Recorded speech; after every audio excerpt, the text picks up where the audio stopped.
Welcome back, everyone, to the Low APM Challenge. I know it's been a while, but we've been cooking up some exciting things for you here in StarCraft 2. Believe it or not, my good friend Bobby, yes, the intern you know and love, finally got another lunch break. The ranks are fixed. If you're in Masters, you're in Bronze. Leave League and disappoint yourself for the second time this season, and at least it'll be a little more accurate. Also, yeah, that's most of it. The ranks are fixed, at least on that. So that works. So it shouldn't be too terrible. Also, I wanted to make sure you Protoss players know the changes do not affect you. All right, it's not nearly as bad as whatever dramatic YouTubers might think. Believe it or not, you can still build Void Race. You shouldn't. You can still build Stalkers. You shouldn't. You can still die to Queen All-Ins. You shouldn't. But this and more mistakes will be happening on this episode of the Low APM Challenge. We've had a few angry coaches that have really inspired me as well. And I thought Protoss players, being who they are, would love to help me cook up a stew, because their build orders resemble it a little more than an actual order. But today, we're gonna do better than that, because I'm here to make your day and your games a little bit better. Thank you for watching the Low APM Challenge. Like, subscribe before your attention wanes, and let's get started.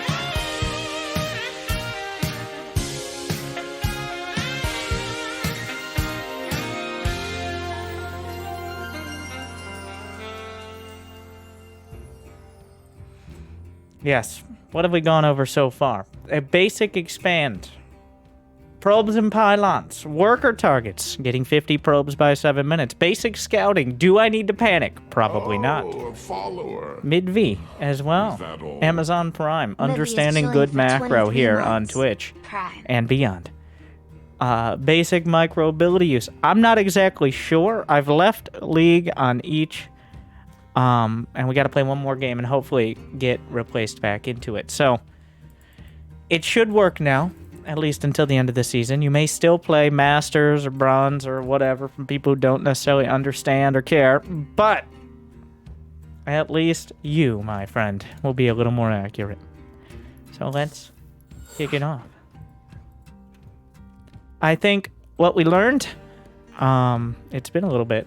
We played so many Terrans on the last episode. I'm basing it on the fact that I put a crossed-out Terran logo on the thumbnail, which I thought was quite clever, and I don't know if I put an arrow to it, but next time I'll make sure to do so.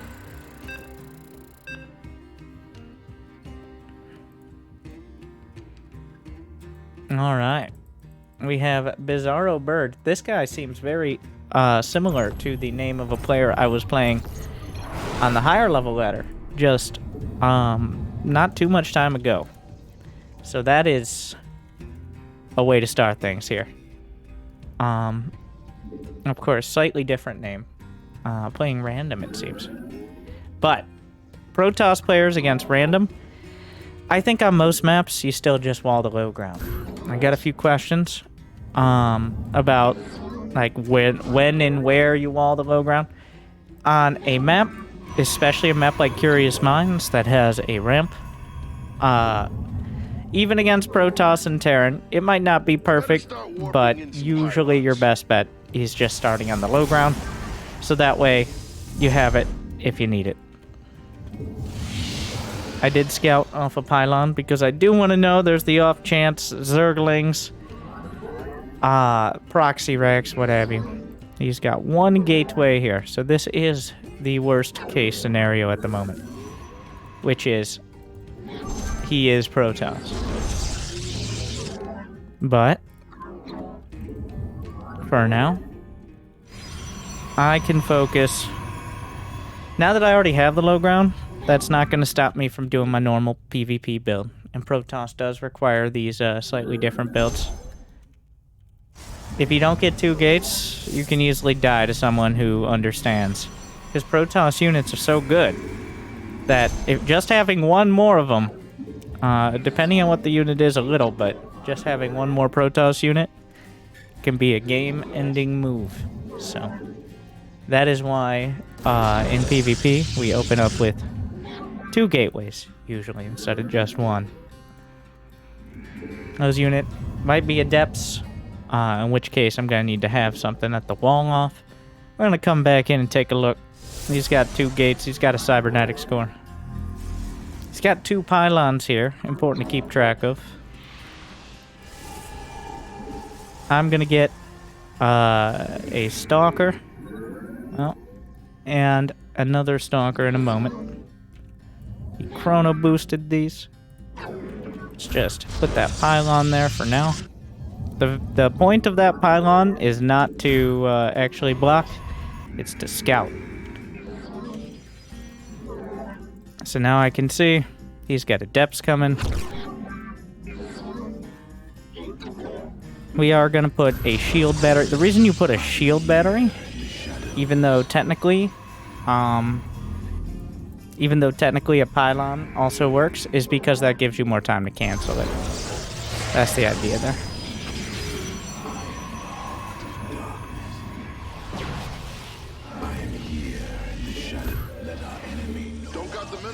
Technically, 2 adepts beat 1 stalker, but 2 stalkers definitely beat 2 adepts, so. You require my skill.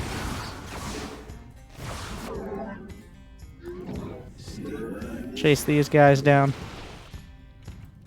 So the big threat is going to be Stargate here.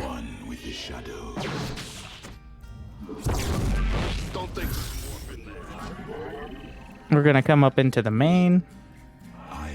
And right around, well, 3:30 is about the latest, but yeah, he's got a Stargate, but it isn't. It's interesting. He's building phoenixes there. I'm gonna get a Twilight Council. I should have been rallying down here. We'll cancel that. The threat of adepts is still there, by the way. Not something to neglect, but I do have the 2 gates now. Get a 3rd gate. That's got to be placed in a power field. And it is going to have to be blink, I think. Gonna get another shield battery here. We need more minerals. I know. I say not blink stalkers, but a lot of rules get bent in Protoss versus Protoss. We're gonna send a hallucinated phoenix. And the shield battery will protect me. There was a time when shield batteries did not re-shield things in the air, but they were specifically buffed for this scenario. 2 Stargates here, and a double robo behind it. So we're gonna go with the hit him in the face build. That's the plan. Because if he doesn't have any units, then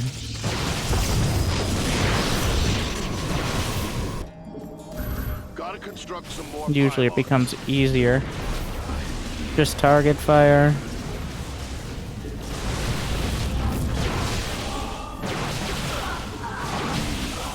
Because you can't just not have units, is usually the issue.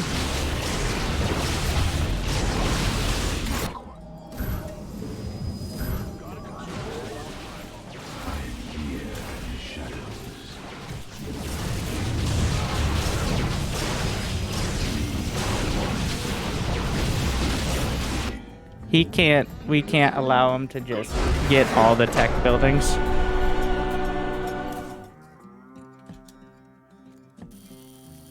Looks like we're in Diamond. 86 APM. I didn't even get a fancy... I don't remember if we got to Diamond. So, a lot of the conventional wisdom has to get thrown out in PvP because there is no place for wisdom in PvP. It is essentially a bunch of people playing... Well, it's a bunch of dogs playing poker. So... You might think you have a better hand, but you have to remember. Does he look like a bitch? Okay. And work from there. Yeah, so when they go for 2 Stargate Phoenix into 2 Robo. That is a whole lot of money of things that are not units. In fact, Blink was not really relevant there. That's where I was going. Because the intent, what he wanted to do, was have the Phoenixes. The worst thing you can do against Phoenixes is let them just sit there poking you. His intent was the Phoenixes keep me in my base until I feel like I can move out. But by that point, there's Immortals. What there isn't early on is very many ground units.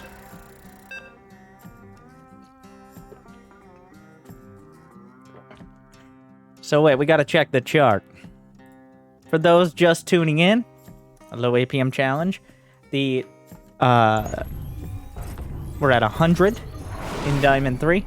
These numbers are drawn from the average of over 1 million games played in just in Diamond last year. But over 3 million total on SC2 replay stats, which you should be checking out, of course, and you can find in the link. If Jimmy didn't forget, the APM limits are drawn from the average minus 10. The average for Protoss and Diamond League throughout last year, just the entire of last year, was around 130. But since Diamond League is such a massive range, I thought it'd be more appropriate, instead of just having a single number, that it just scales up. Because there is no tracking of each individual tier, even though each tier of Diamond League is a larger MMR range than the entire Platinum League. So really, there should be 3 more leagues by that wisdom there. But I think you can almost treat them as 3 different, additional leagues. So, and if I fail, I have to pay. For every 5 APM I go over, I have to gift a sub to the chat. If you're not watching live and you're watching on YouTube, well, that's okay. This is an interesting choice here. We'll get a Zealot. Start warping in some pylons. Get a second pylon. And we're going to expand to the 3rd. The key to Protoss, I think, especially at this level, is just don't panic. That's all it comes down to.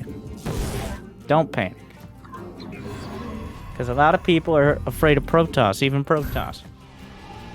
They have essentially an existential crisis when Protoss continue to exist in the game they're playing. So, let them deal with that on their own. Don't help them out. Get that warp gate. I'm actually gonna pull this guy back. So the Reaper, if it's coming across, it should be coming across now. I didn't actually scout his guess, so that was a bit of a mistake. Yeah, he doesn't have an expansion. He does have a Marauder, though, which is quite a move.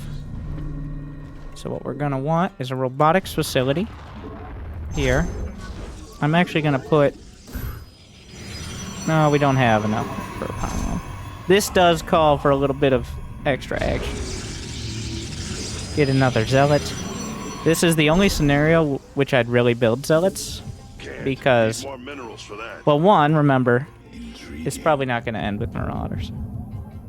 That's probably just the first course here. I don't know what's next, but that's why we partially got the Robo. Another okay choice would be Stargate. But the Stargate, I don't know how much he's committed to this, so... I'm actually going to patrol a probe on this side. Chrono boost. We're going to get 1 observer.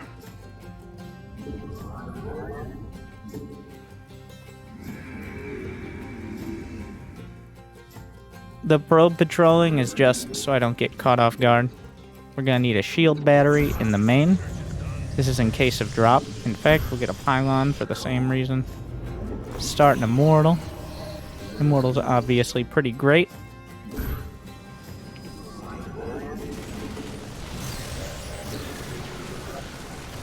That was pretty sloppy. Voice of the eclipse. I am here in the shadow.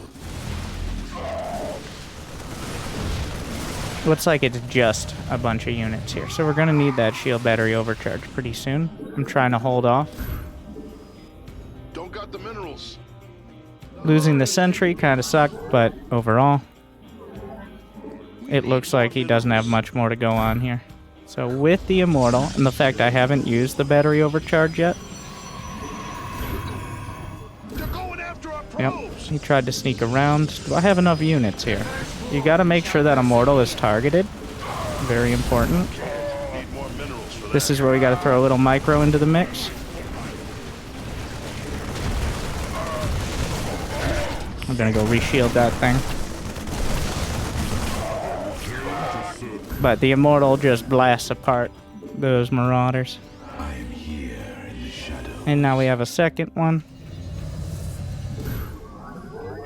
I'm gonna put a Zealot on the high ground on this side. I'm gonna throw another Observer in. Just have this Observer scout through Scouts and Probes. Remember? Scouts and Probes. And now the question is, let's see. Alright. He's just now getting a second Gotta gas. construct some more I'm pretty pylons. supply block. Gonna get a forge, a couple more gates, another pylon, and he's expanding. So, we do have a few gaps of information. I'm gonna put this observer out here. We're gonna put a zealot in the corner over there. Of course, this means the select army hotkey is not really something very reliable for us. Some stalkers. Pretty much everything I'm doing is just protecting the immortals now. The next dangerous stage is going to be those Medivacs. Let's start the +1. But if you stop the first group, it's not too bad. I'm gonna warp in some stalkers in the main. We're gonna get a cannon out here. I put the forge in the position I make fun of Protoss. The Protoss tech pustule, where they just jam it on the edge of their main because it's convenient and then lose it to the first medevac. So do as I say, not as I do, is the summary here. Better start warping in some pylons. I have the observer. I can see if he moves out. I can at least see if he's still there.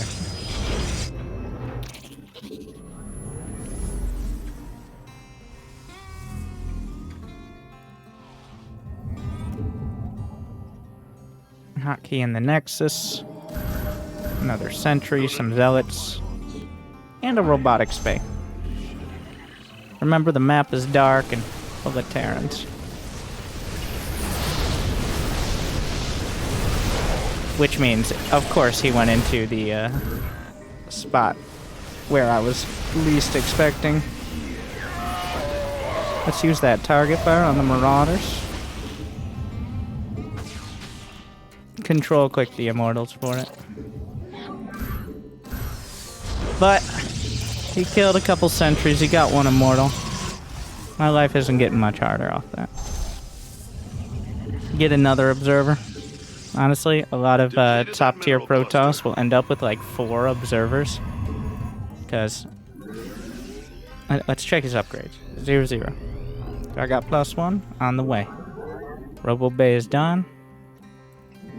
How many gates? 5 gates. 8 gates is the number. At the very... If you're wondering how many, at least 8 is the Don't number. think we can move in there. Upgrade complete. We're gonna put this one right down the center, this observer. We're gonna start those spotter pylons now. You can see him moving out, actually taking a third himself. Start a Colossus.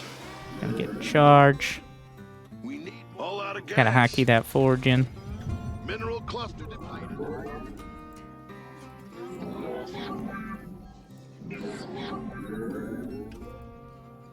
I'm gonna get a cannon, shield battery, in the natural.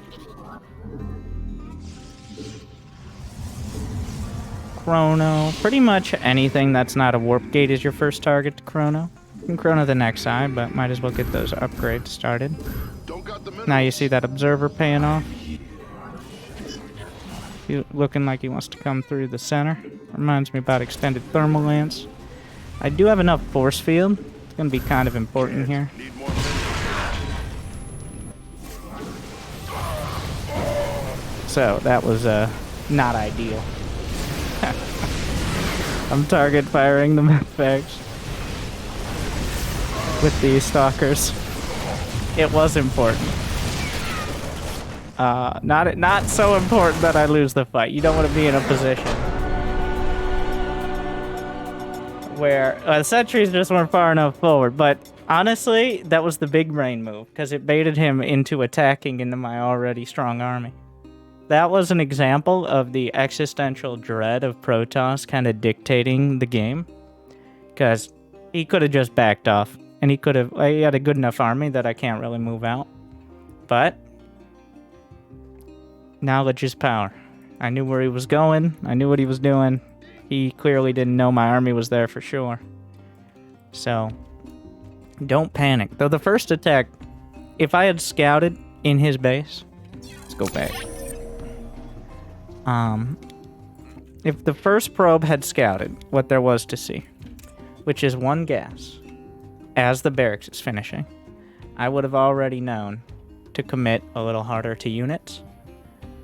If he had 2 gas, it's a lot more up for debate. Like, it might be, like, even when I see a Marauder, that doesn't mean it's not going to be, like, I don't know, Widow Mines, or even some silly thing like a Battle Cruiser or Banshees.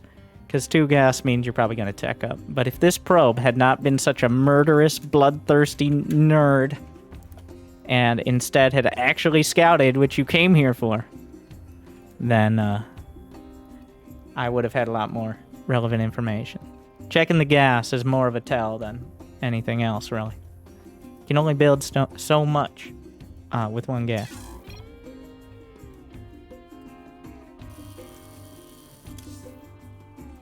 I mean, credit to him. Also on the low APM challenge. But, good example there.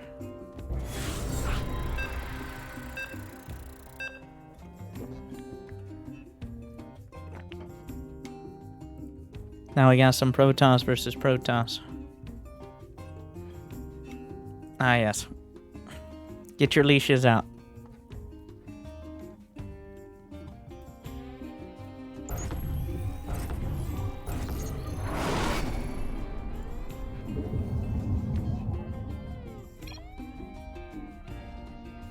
Can't. Need more minerals for that. So, PvP, honestly, I'm trying to give a baseline here, but sometimes things just get weird. It feels like a matchup that, more than most, one day you might be like, actually, I figured it out. I know how to play it. I got it. And then the next day, whatever the opposite of that is. Better start warping So, in some pylons. that's just how it is. I don't know of any, historically, just if we want to get numbers involved, which is scary, I know. Of all the mirror matchups, it is the most volatile. And this is actually, here's the conspiracy theory, is because statistically it is more likely for a lower level, like a lower ranked player, to beat a higher ranked player in PvP than it is in TVT or ZVZ. Like, Cyril only loses to 1 guy in ZVZ, whereas Zest, who knows, in PvP. For example, or Maru in TVT. The conspiracy is Protoss with that volatility. They knock each other out of tournaments a significant amount. So when the lesser, by many respects, player ends up winning, they have a less of a chance of moving on because next up they're facing, say, Maru. That's just justifying my lack of understanding how PvP works, alright?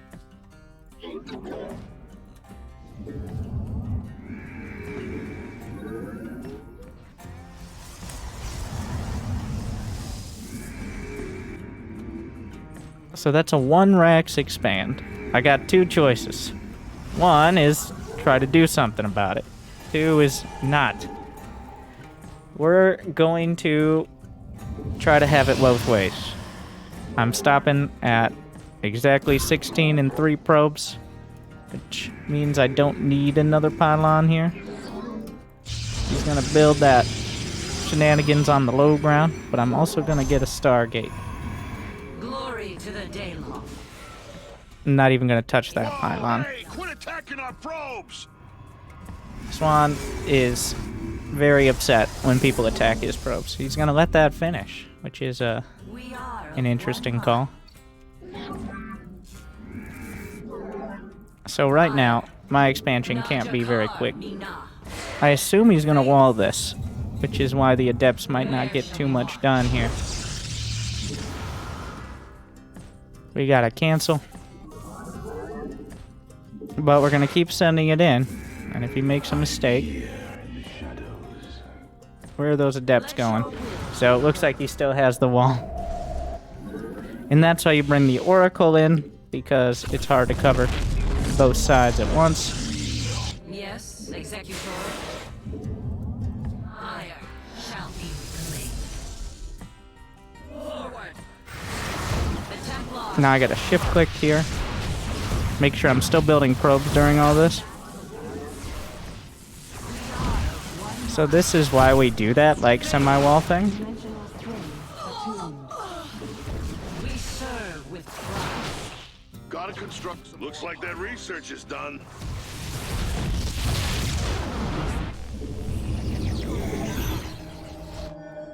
Now we're Gonna need more pylons. more of this, but the Oracle comes into the main, doing more damage. Harmonized. Hold position to make sure it doesn't go into the Stalkers. An Aerodine.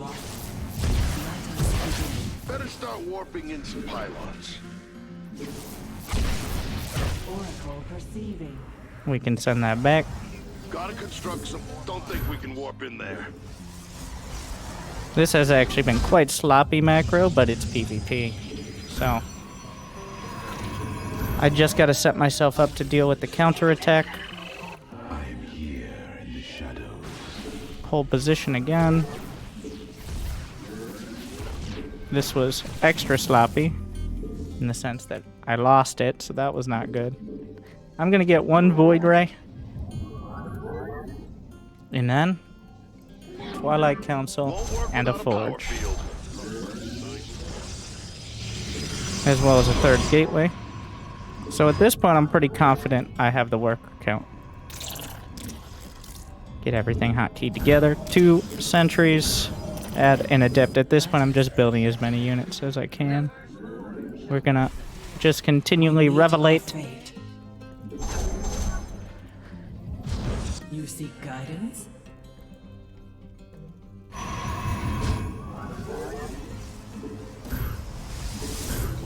The Void Ray will patrol for warp prisms.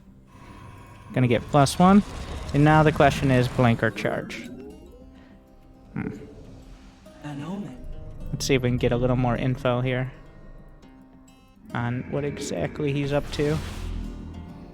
That was trying to see any other tech buildings, but I don't see any more gateways, so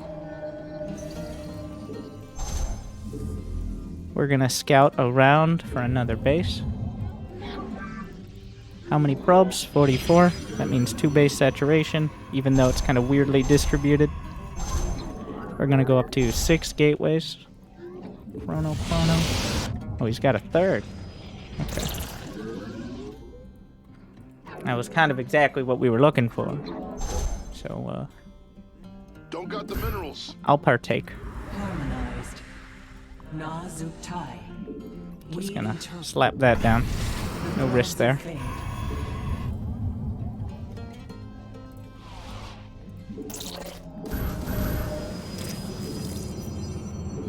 I'll do mine as well. Shield battery. Chrono. How many probes? 50 probes. Engaging the enemy. Let's see. Gateway, gateway. Remember, scouts and probes. These chronoing probes, which I feel pretty good about as well. We're gonna set up some extra pylons. Upgrade complete. This is just a, in case you are trying to get spicy stasis there. Get a cannon and a battery in the main. And we're gonna need that Templar. Once I get a third, you should be thinking about Templar. High Templar, not Dark Templar. Those are DTs. Everybody knows that. There's a difference. Dark Templar are not Templar. They're DTs. We fought a war over this. The enemy has discovered Or us. something. Whatever the Protoss did. Probably not good.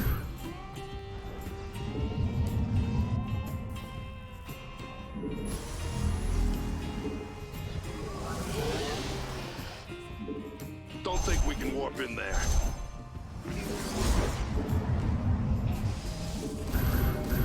We need more Get some minerals. Archons. Assault data lock.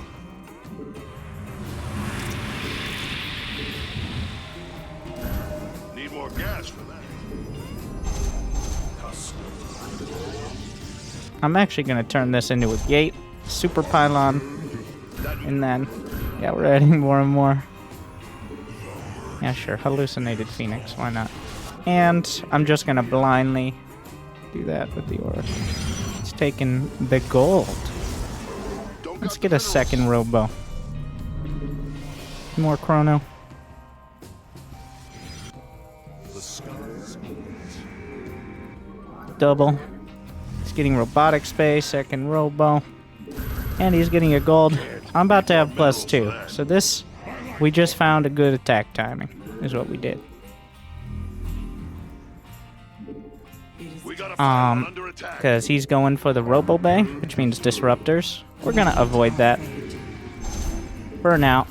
The best counter to disruptors is to just kill them before they have too many disruptors.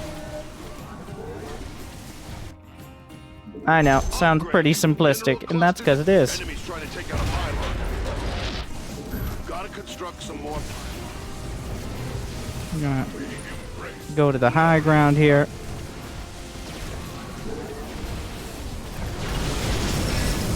Let's see if he has nearly enough units. Enemies trying to take out a Get the pylon. battery.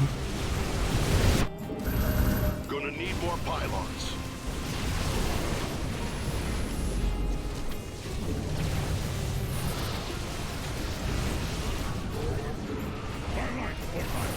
We can force field that.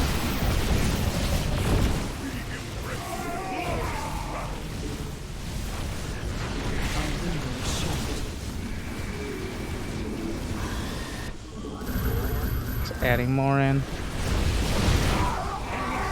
Gonna target fire with that immortal. And back at home, I gotta make sure I'm building more immortals here. Better start warping in That's some what we're pylons. struggling with.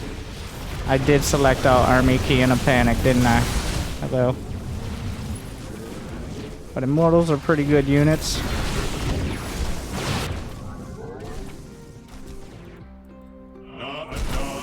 We got a few more zealots here. Completed that middle.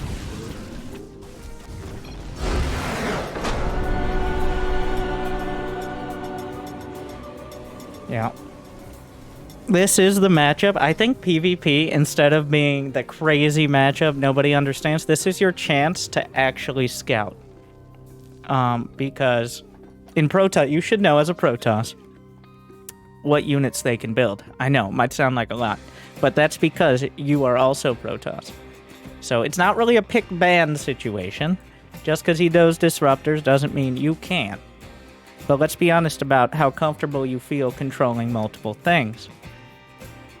And this is why, like, the disruptors, even if they get huge hits off, each disruptor could have been an immortal. And if it dies after getting one hit, like, how much has it justified? Event, like, if they get ahead, like if they did what I did, and they killed a bunch of probes early, and you couldn't really do that sort of attack, the answer is either, well, one is Phoenixes to lift the Ruptors, because I did have a Stargate. That's kind of like your stopgap solution. 2 is also disruptors. So it's kind of like Ling Bane, where you can avoid it, you can kind of circumvent it, but at some point you have to engage directly or just entirely avoid it by going Scat Toss.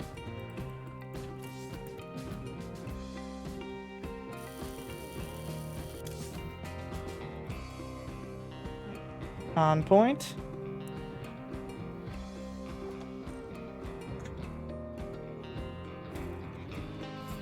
No. I will build stalkers. We're starting to add in more stalk. It's important because stalkers are important, if only because they are your only really range choice until you get better units.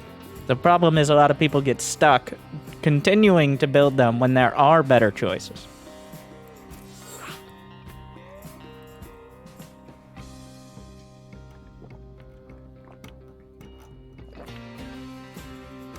Early on, they are not horrible, though. I put on such a strong anti-stalker sentiment because a lot of people will hear not horrible and mean, oh, I can just build them the entire game. So I've learned the only way to get your point across is to say, Winter slams stalkers for being horrible and completely, totally, utterly useless at all times. Something like that. Can't. Need more minerals for that.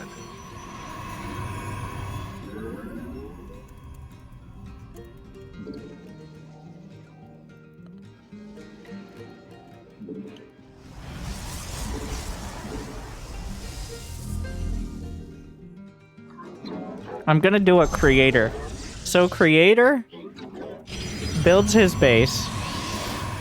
Yes, creator. The God. Honestly, the best description, and I came up with this, so just anecdotally a great description. But creator looks like he's making a reaction video to the game he's currently playing while he's playing it. And that is, it's quite a thing if you watch the GSL finals. You could pause any part of it and throw that in a YouTube thumbnail. It would already be better than any of mine.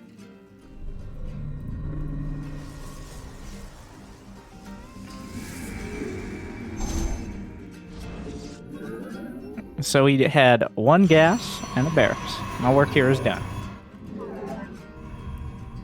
Unless he builds like 2 racks instead of a command center now. I'm gonna go ahead and guess he won't. Don't got the minerals.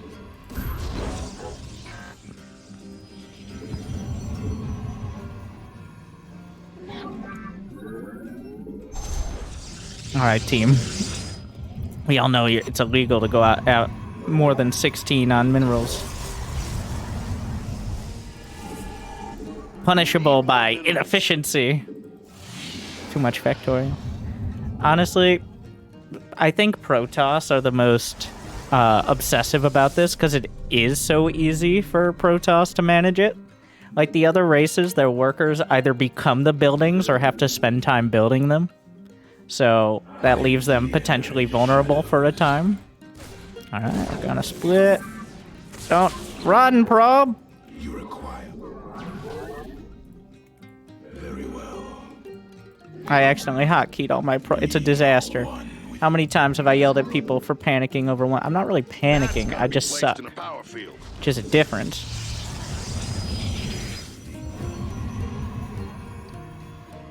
Not good, but like... Anyways, here we are. Can't. Need more minerals for that. I actually didn't panic so hard I ended up being in trouble. Like, I avoided panicking too much. At some point, you should panic a little.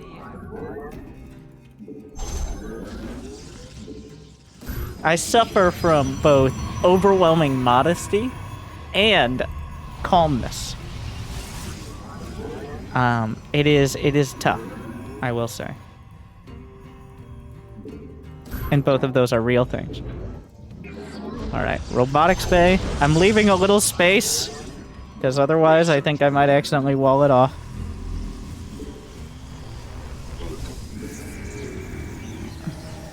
Which is not ideal for your robo. Getting 2 observers.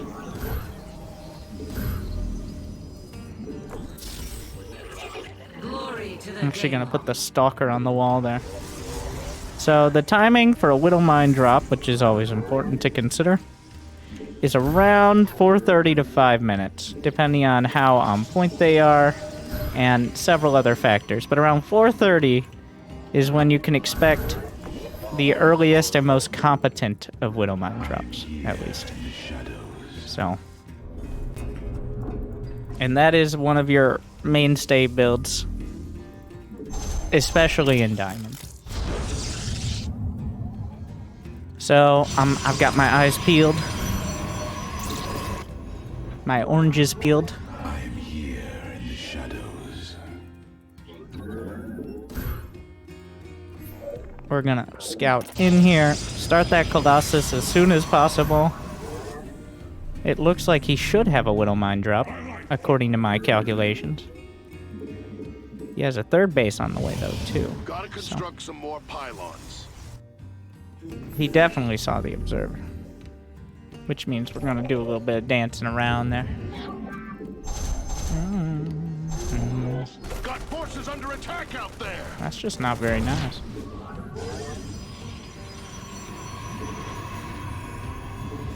Instead, like,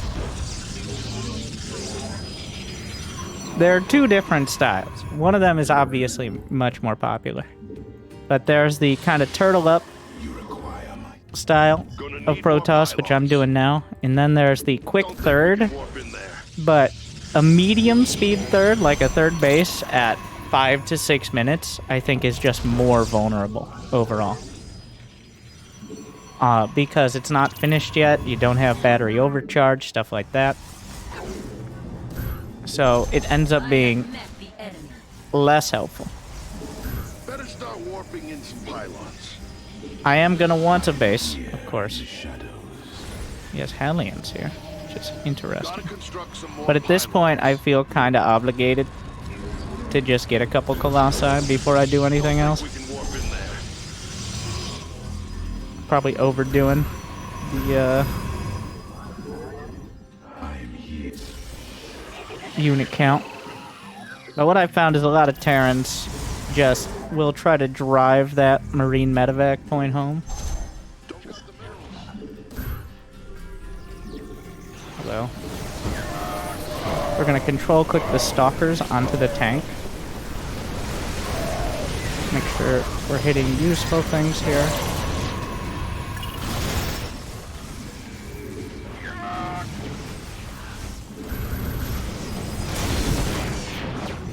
He just loaded up into a Medivac. There's only really one place to go with that thing, so. That mineral cluster.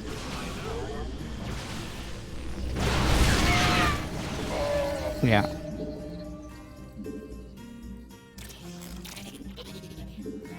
Sending the depth to the watchtower. Now we get the Twilight. I think. Get some zealots. I mean, eventually they'll be helpful. Those are my observers for now. Those zealots. I have met the enemy. Let none. So now, like, essentially, I'm gonna get a 3rd. Even if he builds Vikings, I did just kill a Medivac, right? So we're gonna send out that observer. Better start warping in some pylons. We're gonna make sure we got cannon battery in the main. Combat is upon us. That's just not very many Mineral units. cluster depleted.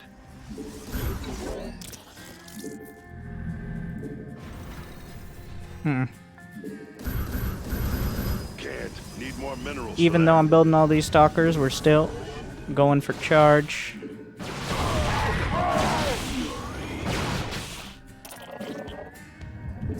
Upgrade complete. I'm gonna get a Templar Archives. At this point, it's important to diversify your splash damage portfolio. Need more minerals. Because a decent Terran will be able to counter one, but 2 forms of splash damage is just several bridges too far.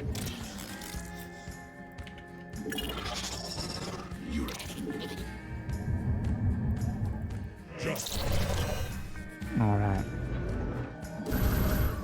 So you can kind of see with the mini-map, you kind of got an idea where everybody is. You got a little bit over there, a little bit over here.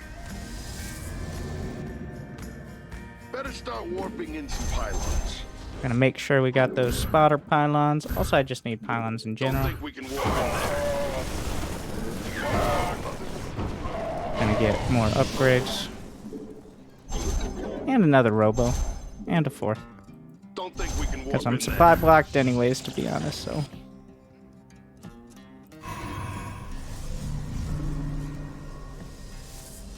Gonna need more Rid of those pylons. goddamn pylons.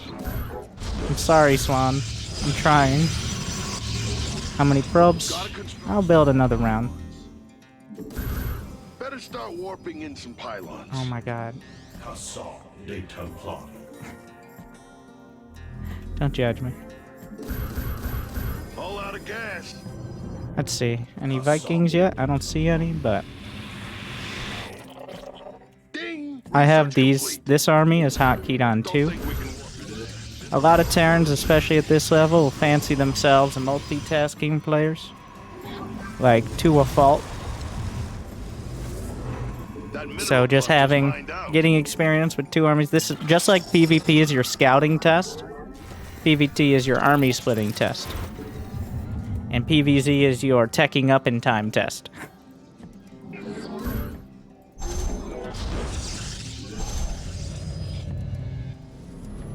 In case you were wondering on that one. Depleted that mineral cluster. Mineral cluster depleted.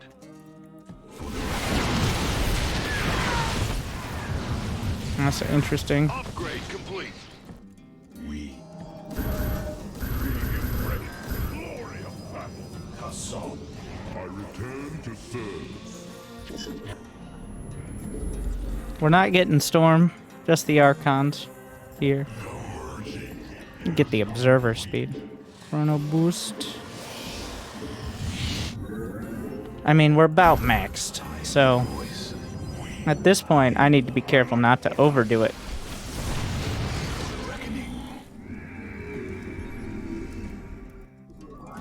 I'm bringing my whole army together. Because you can definitely find yourself with just not enough army supply, which is not where I want to be.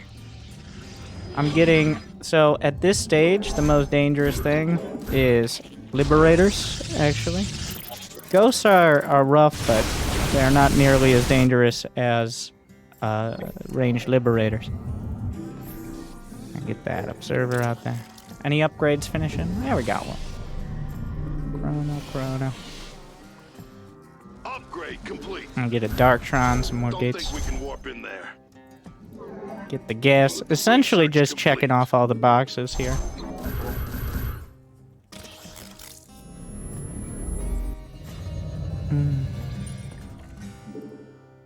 What I'm going to try to do is send out 3 zealots to distract them. Looks like that research is done. And then move in here.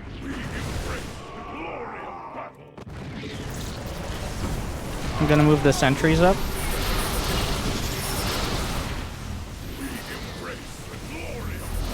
And just kill the base. And back off. Leave a zealot. So now he should come attack. I'm adding disruptors in, because I see he has a lot of ghosts.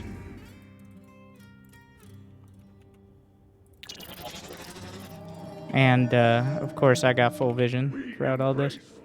So you gotta be a little careful, because that army is dangerous. It's very dangerous.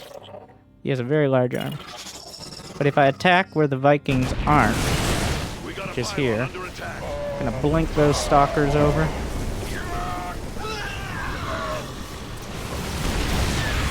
And then I can warp in, because he's on my base here. Gonna use the stalkers, just right click, shift click on the Vikings. And then control, right click. Depleted that mineral cluster. Our base is under attack. Mineral cluster embrace the glory of battle.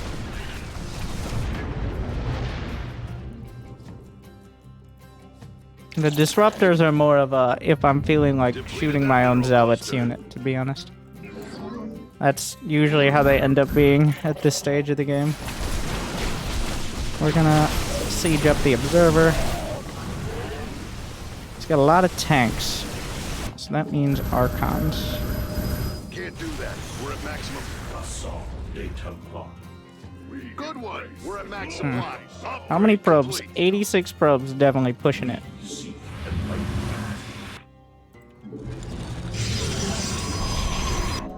I could try to go carriers, but I don't think that's necessary. Did I start my shield upgrades? There you go. Shield's good for the Archons, of course. So we're maxed out. I'm gonna get my disruptors on a hotkey. I'm gonna get some batteries, cannons. How many? Got a decent amount.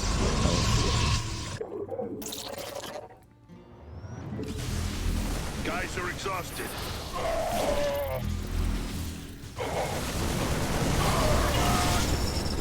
Yeah, at this stage, some immortals definitely wouldn't hurt.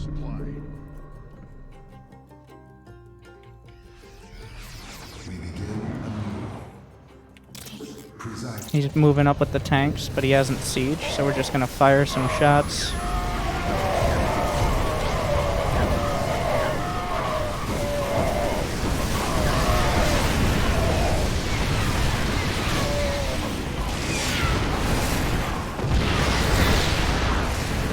We got a lot of tanks, but we can warp in some more here. Best be I was wrong. The Archons. firstborn shall persevere.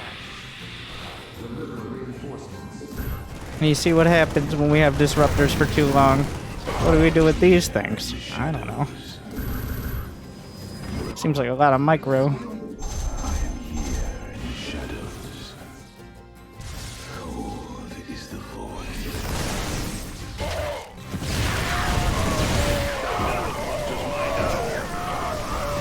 upgrade complete. Mineral cluster depleted.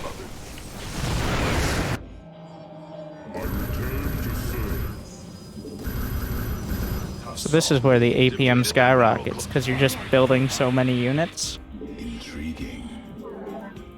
Yeah, this is why eventually carriers become the option, which I should already be, or carriers or Tempest. I guess he doesn't really have anything I need to directly counter right now. We move unseen. Good one. I'm maxed out again. Stop building probes! Mineral cluster Too depleted. many probes! Let's take down these rocks here. Yeah, the tanks might get a few hits. That's fine. Can't make an omelet without breaking a few eggs. Not sure how that applies here, but...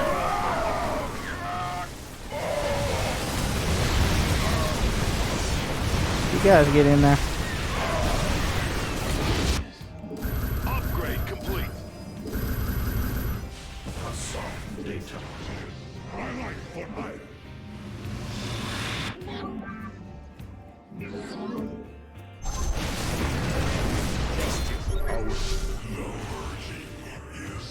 We're gonna warp in some DTs and send them over to this side.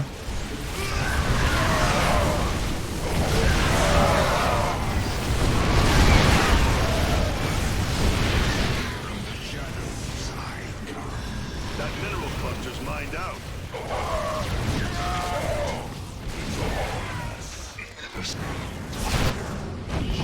Yeah. Didn't I build more robos? So We're winning the fights, but with this many probes, it is kind of hard to win the war. Whoa, guys are exhausted. Just, I don't have enough units. I return to I have so many observers. I see everything he's doing. But... Upgrade complete. And it is getting to the, like, this is getting a little late in the game to be underdoing it here. Did I not get a fleet beacon?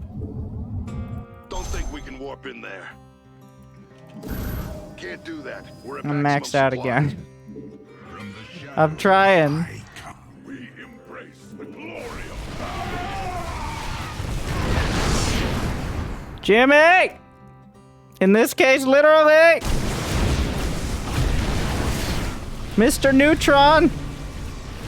Mineral cluster depleted. Good.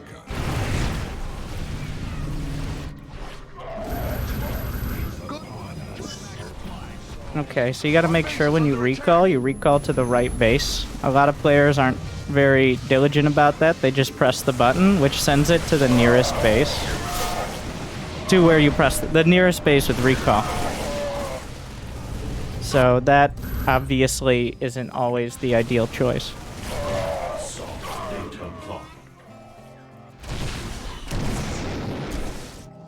Don't think we can warp in there. from the shadows I come. Looks like he's invented liberators. We embrace the glory of battle.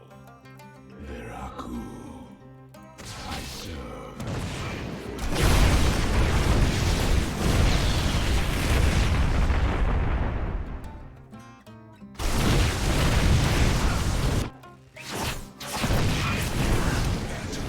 Is upon us. From the shadows I He's coming back to deal with this. embrace the glory of battle. So at this stage,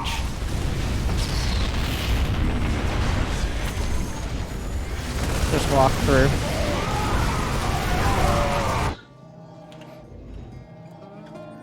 This frees up supply to start carriers.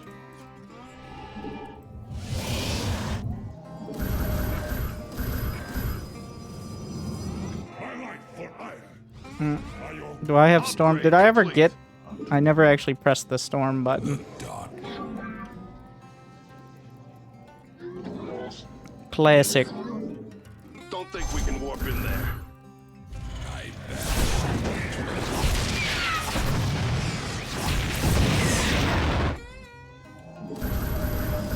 Can't do that. We're at maximum supply. I am here in the shadows.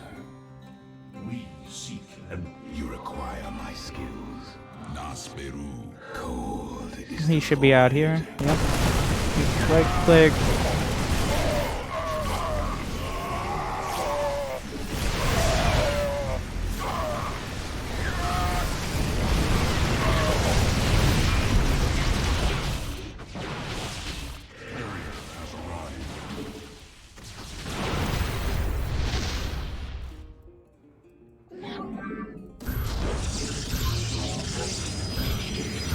That mineral cluster's mined out. We dropped every mule and then some. Depleted that mineral cluster.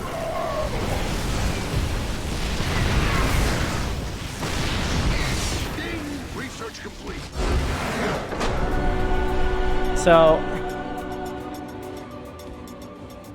I think, yeah, that definitely could have been done earlier, but the big mistake that actually allows you to lose as Protoss is attacking. I will reference Hero versus Cure if you haven't watched it yet.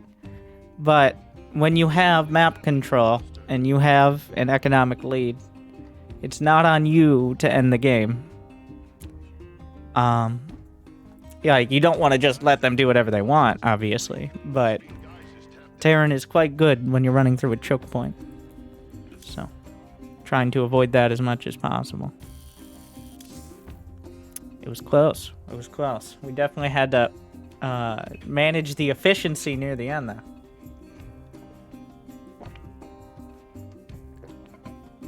But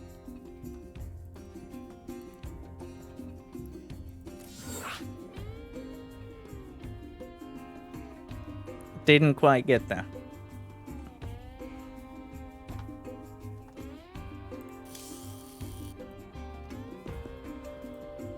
$27 kills on a Colossus. That's pretty good for a Colossus. It's a pretty solid Colossus.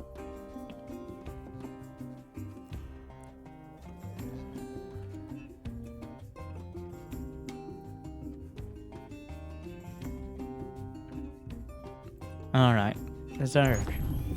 The filthy Zerg. Sending out that probe. Now, ever since Rogue, though, so like 2 days ago, you can no longer trust a Zerg to be expanding. Don't got the minerals. Just a beautiful, sharp cheddar. Need more minerals for that. Has now shaken up the entire early game. Even in the lower leagues, with Rogue's next, like, big brain proxy hatch.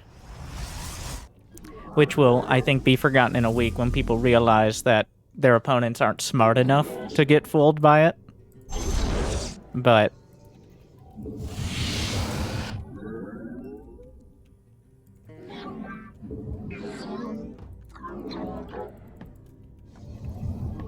yeah, Rogue with the third base into proxy only works if your opponent actually knows what they're looking for. So, okay, we got a pool here. We got some larva. No gas is the important part of this. And then a hatchery. A natchery.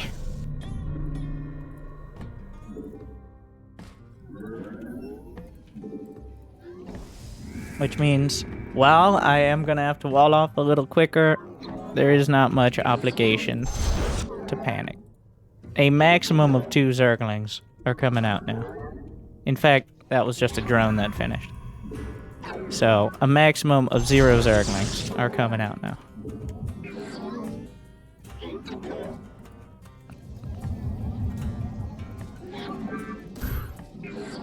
Checking the larva.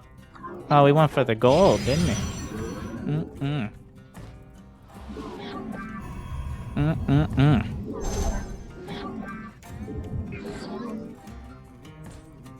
Mm? You went for my gold, didn't you?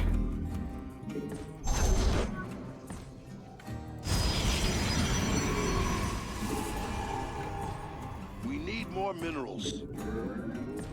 Where did that drone go? Alright, well, we're sending the probe back. This doesn't really affect much. Besides my entire brain. But I will be walled. The probe's still scouting. We're gonna get a Stargate, even if I am a bit late on it.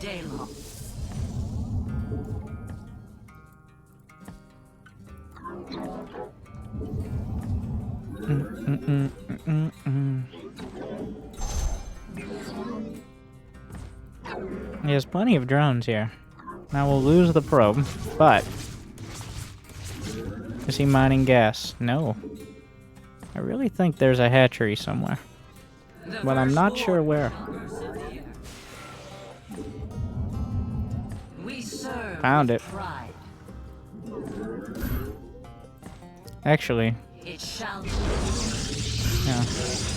Why don't we just send these across?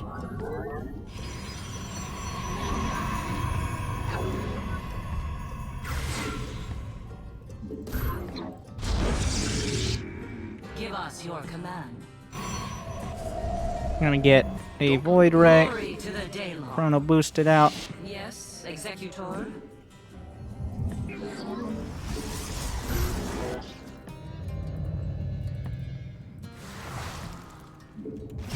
Najakar, none deter us. We are Research complete. The key here is if he has anything on the other side of the map, he can't really defend it home. which means we're getting our adept micro practice in. The Templar fire shall be reclaimed. Give us.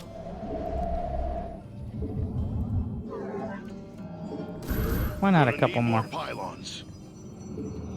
The firstborn shall persevere.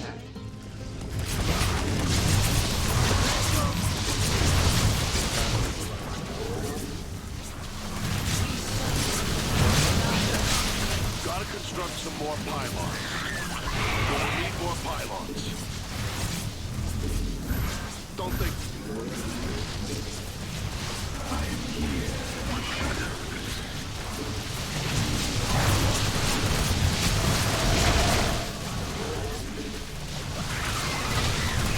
Better start warping in some pylons. This is a bit awkward, I think.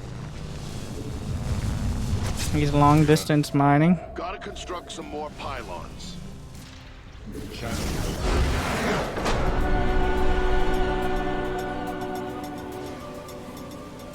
So that's not how you do it.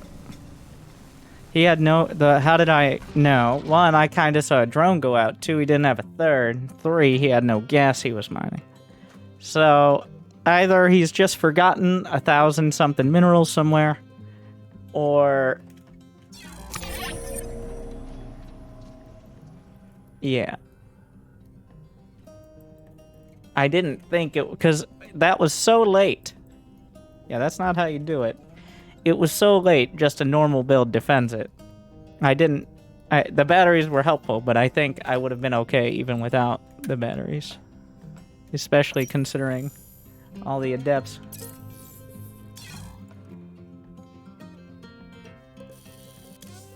Yeah, he was putting his heart and soul into right-clicking those void rays. But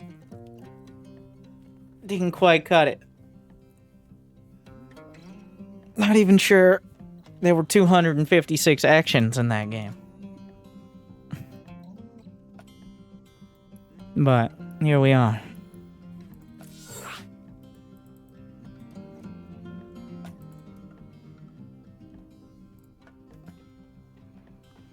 Yeah, so essentially, it's good to see that people are watching these pro matches.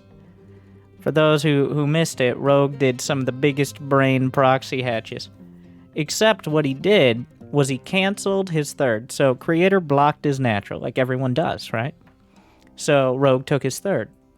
Yeah, which is where the probe isn't, because it's blocking the natural. So he took the third hatch. And then the probe goes back to the main to make out with the minerals like it does.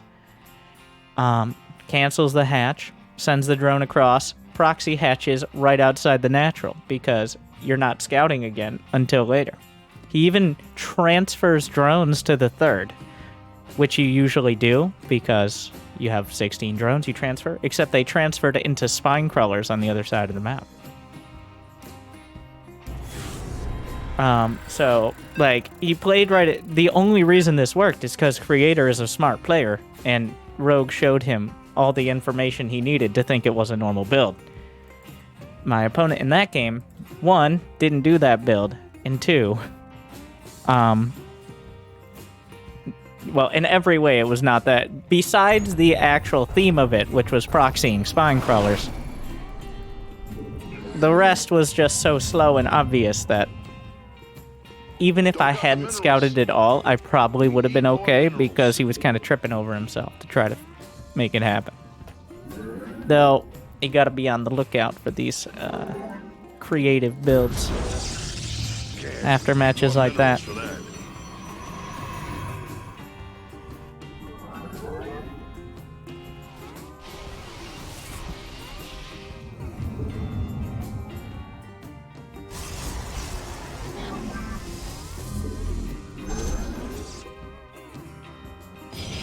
Terran.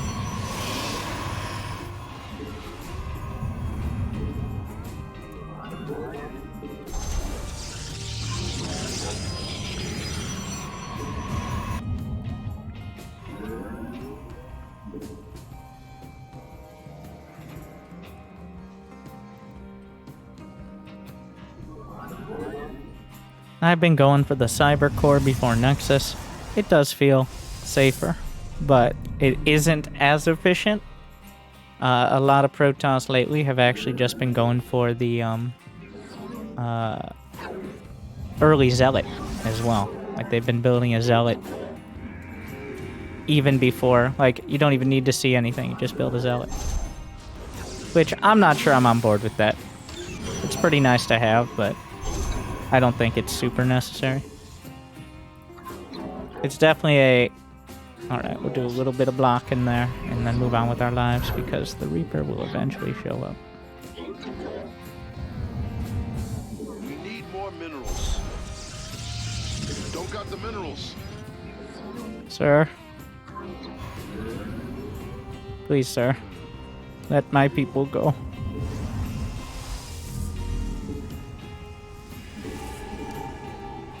Chase me pretty far. Warp Gate, Adept Chrono. I think the Adept is a better start. Deals with the Reaper better. And is cheaper on gas. Nobody's scared of one Stalker. They're scared of 20 Stalkers. So, I'm gonna start a Stalker now. I don't see a Reaper. There is this, like, gap in production here where the Reaper could come in. It may be hunting for my probe as well. If there was one, like that, it's not a guarantee. This is my builder probe. Has its own hotkey even. Very exciting. Get that cleaning bot out of there. I am here in the shadows. Here's a bunker. Can't. Need more minerals for that. Ah! Well, that's both convenient and... Oops. You know, if I hadn't finished this, though, I wouldn't have seen that he's rushing 3 reps. So... Actually, would I have? Probably. Alright. 1 observer. For now. We're gonna start a sentry. And I see no reason not to do what I did in the last Protoss versus Terran. Which is... just get those Colossi out. Alright, we're gonna bring the Adept back. Complete. Get an Immortal. Like I said, it's probably a little better to try to take the 3rd and hold it early, so that way you have overcharge, but it's much easier overall to just hold the natural. Is chilling for 43 months. Wish me like share your sub anniversary in chat so highlight. Thank you, Pirate. I'm actually gonna get Don't think we can Spotter warp in Pylon over here. Move the probe over there. Queue up a Colossus. That might... Nope. Nope. No scan. No scanner Reno. You know, he may have been looking for the Adept. Now that I think about it. Give up. Glory to the Daylong. Get some pylons on the edge. Extended thermal lance. That's where my chrono boost will go. Make sure I have at least 1 shield battery here. Don't think we One can that could warp in potentially be used to defend drops.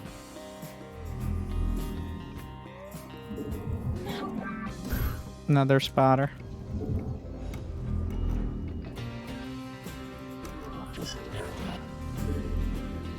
I'm gonna move out a little because I see where he is, right? Like, I know when he's gonna get here.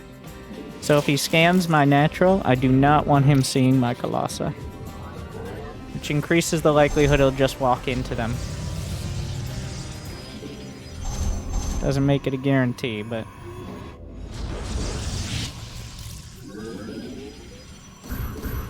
There's also the chance he just goes for the drop and ignores everything else.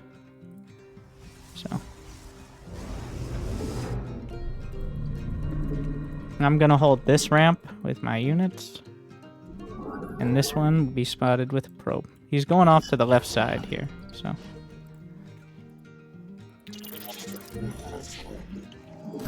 Need more gas for that. Smart move. I am here in the shadows. We brought some SCVs along. This is an interesting call.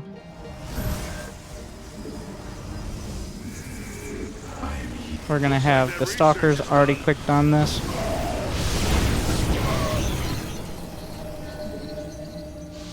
As you can see, just like the other Terran, he went for the drop immediately. Terrans are very predictable. Like, the non-cheesy ones. The cheesy ones are dangerous. They're not very good, but they are very creative. Like, Protoss cheeses are a little less nuanced, I guess. They're easier to predict. We're gonna leave a few Stalkers back here. He's taking another base.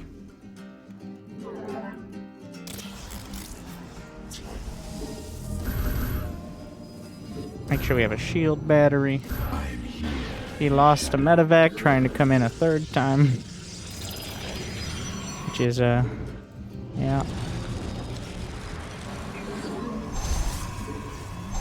We need more. So the map is still dark, still full of Terrans. I'm getting another observer, getting Twilight Council now that I feel comfortable enough. Got another. This obs is for the right side area. I can have a few of these. I'm just ready to go. Get a second robo out here. Chrono.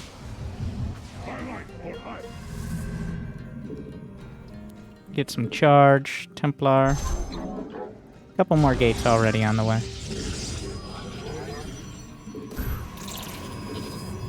That observer paying off. Honestly, I'm looking at that part of the meta the mini-map more than anything else. Mineral cluster depleted. Can't. Need more minerals for that. Don't got the minerals. I'm here in the shadows. We need more minerals. Depleted that mineral cluster.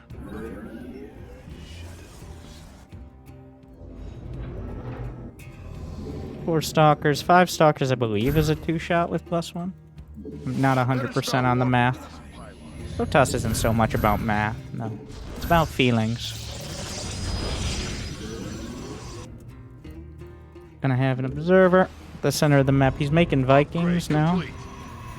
Gonna get some Immortals and work on the Archons. Can't. Need more minerals for that.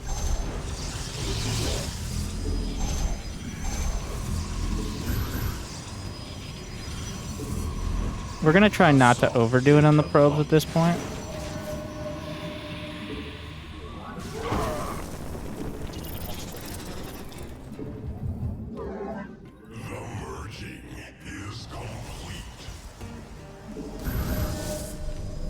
Gonna need more pylons. I know, Swan. Somehow I'm always supply blocked. It's impressive, actually, I think. Ding! Research complete. Don't got the minerals. Can't. Need more. Means you're building units, alright?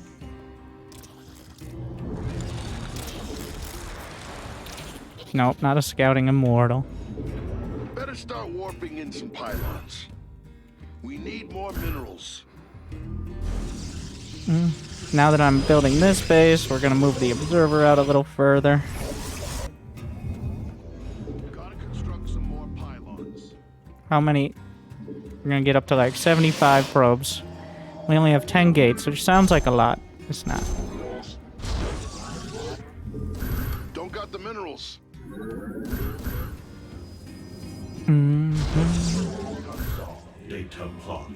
I'm just gonna click the storm button. Cluster's mined out. Alright. We're just gonna click it. Mineral cluster depleted. I return to serve.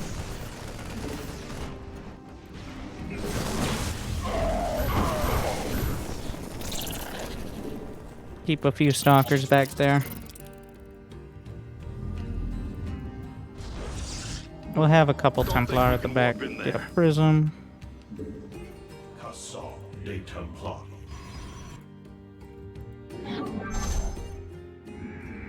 Did I get a dark shrine? Alright. How many probes?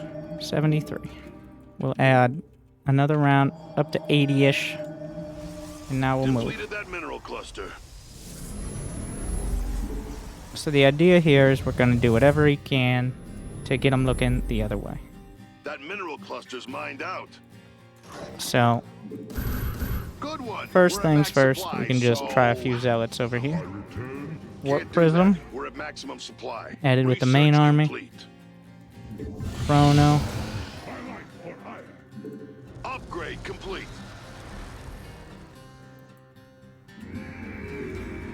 Looks like that research is done. We're waiting for +3 attack here. Upgrade complete. Upgrade complete. Alright. This should stress him out. Oh no, those are zealots. And we wait for the move. These Vikings move this way. Well. Seems pretty well set on this idea.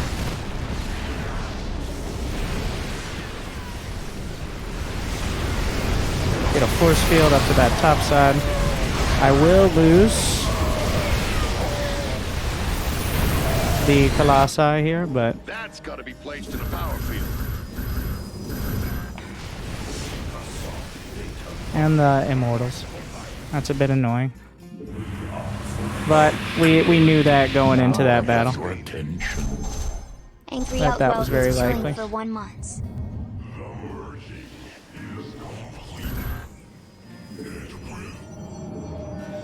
Get a few stalkers, need to have some range.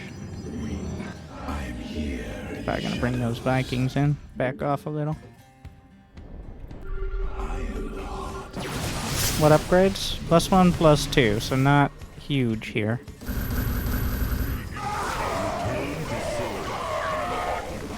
I'm actually gonna target fire the Medivacs with the Archons. It's got some Liberators. Depleted that mineral cluster. This is why you have to have a few stalkers at this stage. Because otherwise, it gets real annoying.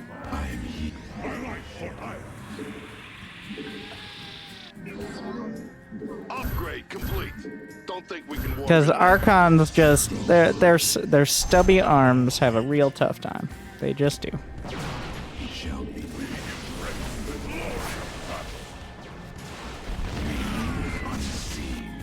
We have some DTs Need more gas we for can that. send in over here.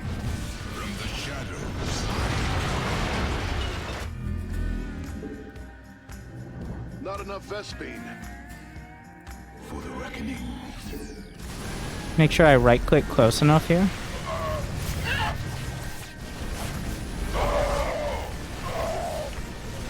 We're gonna just back off for some more zealots.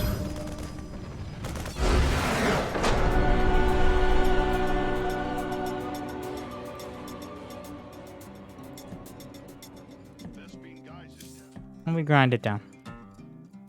It is... Oh, no, okay. I felt like we might have pushed it there, but no.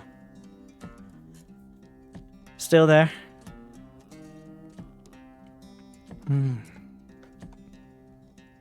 And, honestly, if he put half the APM in, but kind of had some forward thinking, I do like the idea. It's not a great habit to be in, sitting on 2 base. The sitting on 2 base is definitely playing the player. And by the player, I mean every Diamond Terran. Because a higher level, smarter Terran will see the 2 base and use that as an opportunity to get all their production. Because what you can't really do on 2 base, either you have to all in, or you're just kind of behind against a Terran who doesn't try to force the issue. And what's actually scary are the units that don't start with that. the Ghosts, the Liberators, the Vikings, the tanks. Those are the scary units, especially to someone who doesn't have that much economy early, because the counter to that is just overwhelming those units, or having great ability control.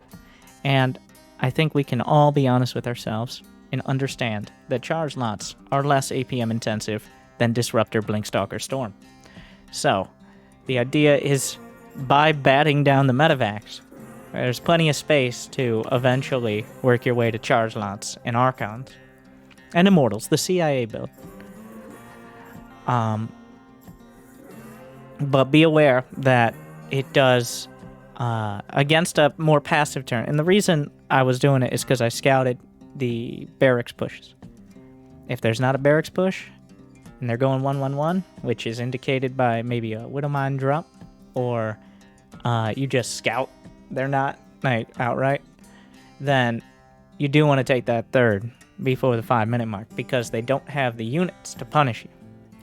The risk of taking a third before the 5-minute mark against Bio is if you don't have your battery perfectly in place, you don't quite have enough gateway units, even if you do get a Colossus, they're just going to run you over.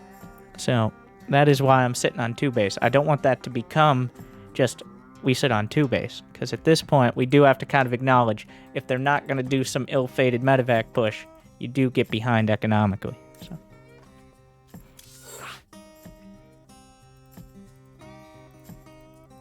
Can we see the replays of these games? Well, if you're in Twitch chat, you can just simply click the link afterwards, and you can check the description on YouTube for all of them.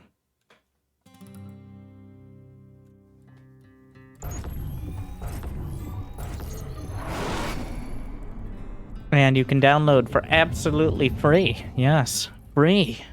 Like Amazon Prime, you can subscribe on Twitch. Can't. Need Yada, more yada. minerals for that. Good spread. We played some Zerg, Protoss, and Terran, and I think actually a little bit. We need more minerals. I'm probably, this is just anecdotal, but I actually think Diamond Protoss struggle the most with Terran, based on my angry coaching experience. Just simply because because That's gotta be many of the people watching this and sending in replays fancy themselves a macro player. Most players fancy themselves a macro player. Most of them are wrong. But that's actually the big struggle against Terran, is Terran is very easily able to put an effective amount of units in a small package. And that package is called a Medivac. Sometimes it's called a Liberator, or even a Widowmine. But a lot of the time it's called a Medivac. Whereas Protoss has a tougher time, especially later on, with finding the correct amount of units to send against that. Because, one, obviously using the select all army hotkey and getting ping-ponged around is not the ideal strat. But at the same time, you can't just warp in one flavor of unit and call it a day against competent players. Like if you just warp in Zealots, Whoa, hey, quit attacking or if you our warp in drones. Zealots and Stalkers, those still might die. Need more minerals for that. So it does take a little bit of foresight and a lot of map vision is part of the key here. Honestly, a lot of this is boiling down to me seeing literally everything they're doing. Just because observers, and it's a lot easier to move your units into position with 1 APM if you already know where they're supposed to go. Gonna need more pilots.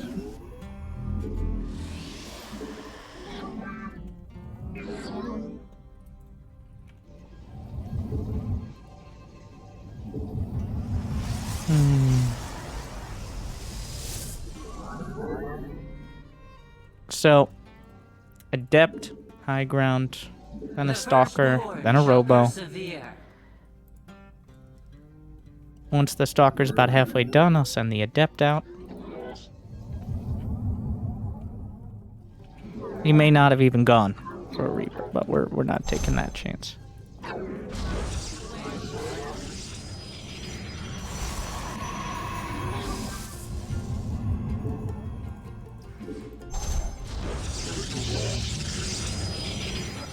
Don't got the minerals.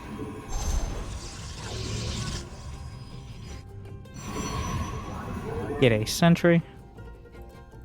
Naja combat awaits. The temple. Scouts and probes. Shall be reclaimed. Little micro. We serve. Oh, he let me in. That was nice of him. So this is a lot of info. So this is your example of a not 1-1-1 here. Or this is a 1-1-1, not a big bio play. This is a little awkward. So this is very likely to be a Widowmine drop. Or something like that. But I have 3 gates. I have a Robo already. I'm going to put a pylon at the very back here. Something for vision. We need more minerals. He didn't have a Reaper. I got don't the believe. better stuff. Need more. I am here in the shadows. And this probe is essentially like, I'm not gonna go all out in if he decides to do something crazy and all in on that base. I'm not super invested in defending it.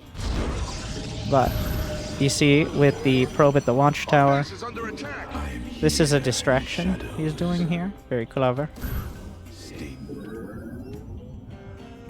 The firstborn. There is a Widowmine drop persevere. coming in. It's just a question of where. We're gonna have the observer now. Did I start that Robo Bay? Let's start that Robo Bay. Is that a second mine drop? So there's a chance he has armory mines. Attacking our probes. So you gotta be a little careful. Gonna get a shield battery over here.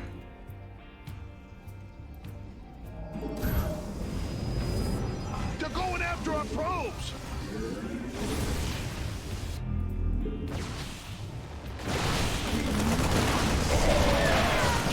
Whoa, hey, quit attacking our probes.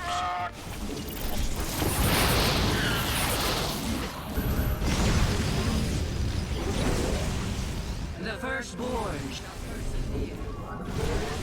Not ideal. But he's a Terran, so he's microing his heart out. He can start the Colossus. I don't know why that was Hellions and not Widowmines, but the same principles apply. I'm gonna get extended thermal lance, some pylons on the edge, one more sentry. I think 3 sentries is usually good. We're gonna get Mineral cluster to depleted. the watchtowers. It's part of what these zealots are for. Where's that observer? I put it over to look for drops. Gotta get a forge. Once we're safe. He's scanning for observers, which is amusing to see. So, on this map, you actually gotta be careful here, because he can just attack through those little gaps in vision. Those are intentional. So that way you actually do have to cover the main attack path. He's taking another base. We got Chrono Boost. Get that Twilight Council. How many gates we got? Put another couple together. I have met the enemy. Upgrades. +1 attack.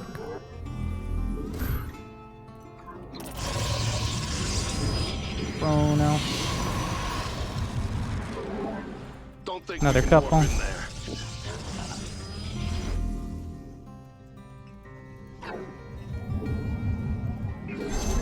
Get these gases. Probe count at 63.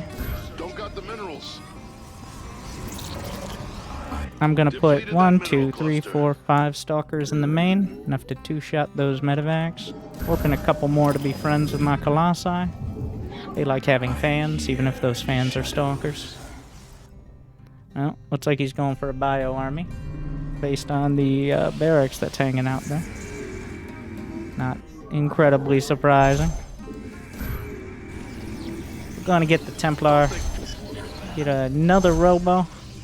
Never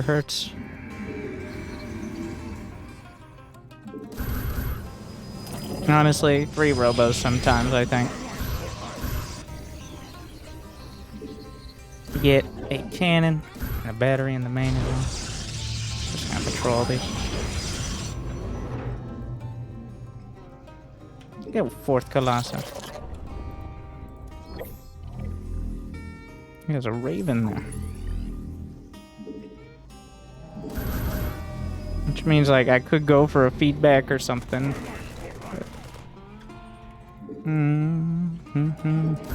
And get some Archons. Got a pylon under attack. My baby. Data clock. Let our enemy know our fury. So, I want to be careful not to overdo it here. If there's a tank or something. But I can actually just force field. And this forces out some of the energy. He used 2 interference matrices on his side of the map. Great, complete. So, Data clock. That he now can't attack with those. looks like that research Get a is few done. more gates. That's going to be kind of the summary of this whole thing.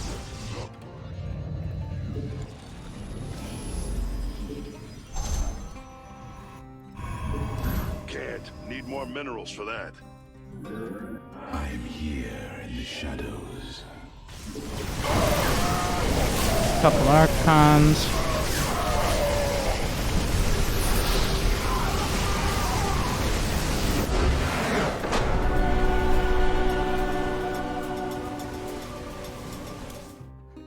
He just, after the early game attempts, he didn't really... Ooh, that was close. Got a little heated there. But not quite.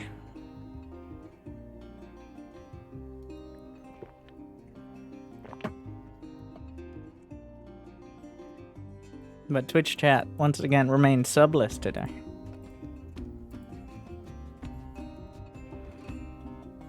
If you interference matrix a zealot, you can't.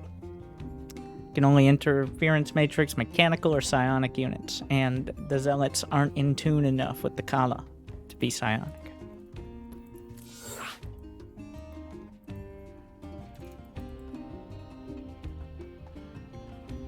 Rarely does the psionic part. I guess Archons are the best example. Occasionally somebody uses it on queens.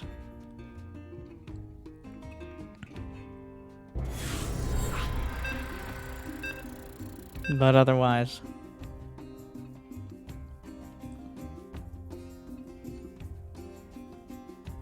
We got some more Terran. Gentleman and a scholar. I mean, this... I feel like this is pretty representative of, your diamond ladder.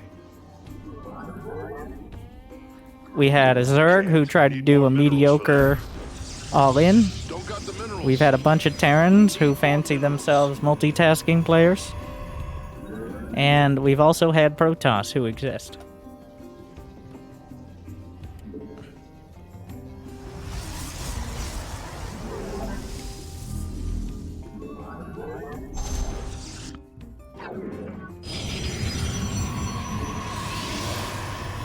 Forcing yourself to play slow hinder your APM at a higher level? I don't think so. Also, that's kind of irrelevant, as we've learned about APM. Honestly, the hardest part for me is not playing slow, it's talking at the speed I'm playing. The game is hard. Like, trying to explain it, on top of also playing, so it's 2 things I'm not as used to doing at the higher level. Especially not in some sort of coherent manner. They're going after our probes.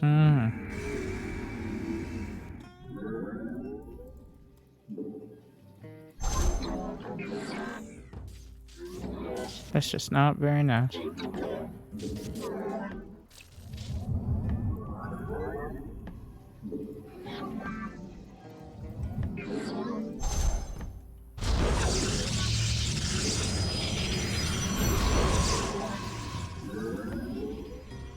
I need to check. He spent his sweet time not taking that expo, so... He started it. Okay. Go out in the corner, probe. He sends a Reaper there, whatever.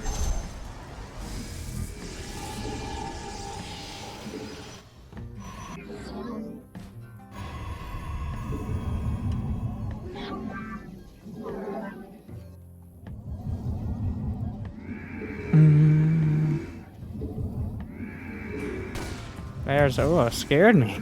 Ah, you scared me. The firstborn shall persevere. I think we just gotta hang around for a while.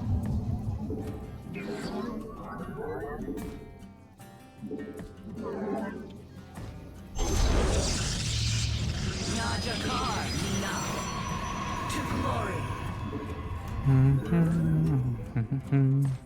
Fire shall be reclaimed. Get another couple gates. Here in the shadows.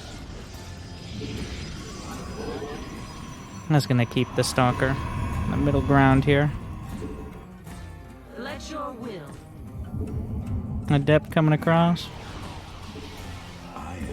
Combat. Our base is under attack. We are one. Wow. My skills. Fire shall be reclaimed. Give up. Wait. This was nice of him, though. Just microing his Reaper. Fire shall be reclaimed. Pulled out of the bunker. But I can just walk away. So we see he's gonna try. Honestly, it's kind of unclear, but I think we can get away with the Robo Bay.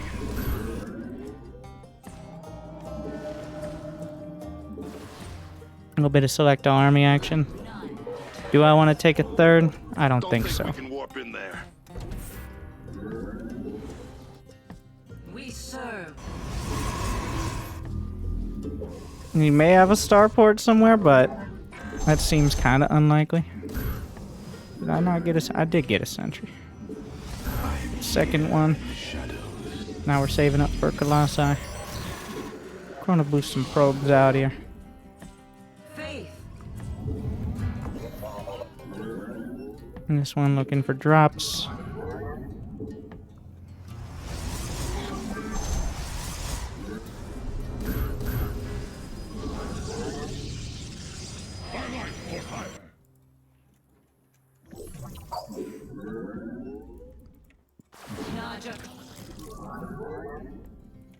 He's got a third command center.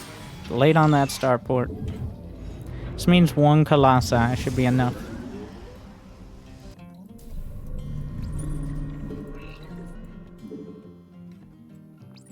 Oh, he's very scared. Okay. That means definitely we want to expand. Don't think we can warp in there. Extended thermal lance. Multiple bunkers means very, very scary. So, we'll continue to encourage that, if possible. Justice.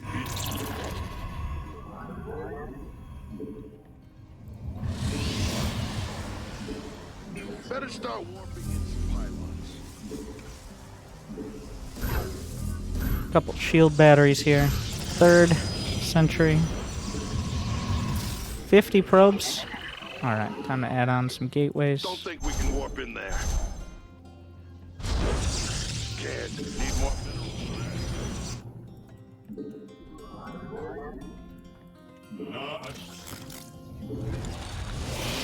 Twilight Council. Another couple gates here.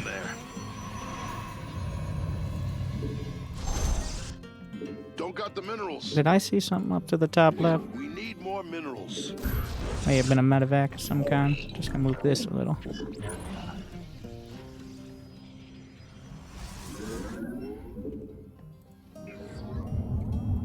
Mineral cluster depleted. Camera location hotkey is off. Can't. Need more minerals for that. We need more minerals. Something's moving out. Looks like that research is done. That mineral cluster's mined out. Charge. Depleted that mineral cluster.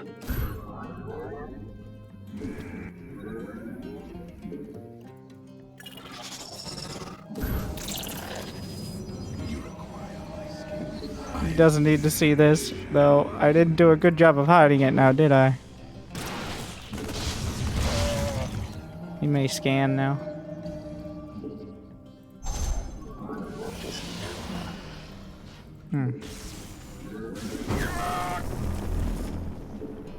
Don't think we can warp in there.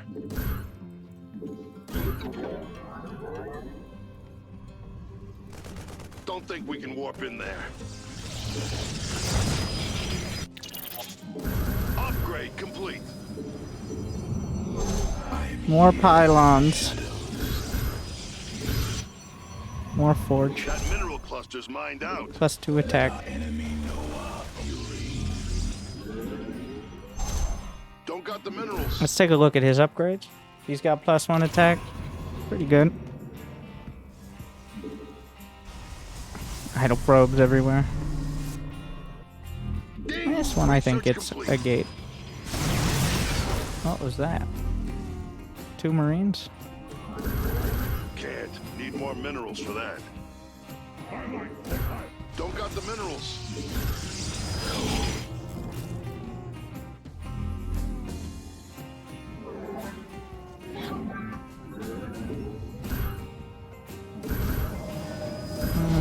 Glorious combat is upon us. So his army's on the map somewhere. Not enough Vespine. Let our enemy know our fury. So we see he's moving over to that left side. We're gonna want to be somewhat ready there. Thought I built a pylon right there. Apparently not. Another robo. A cannon or 2 in the main. Blink.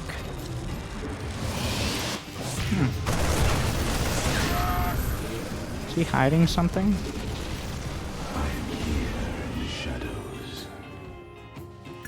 There should be nowhere an army can surprise me there.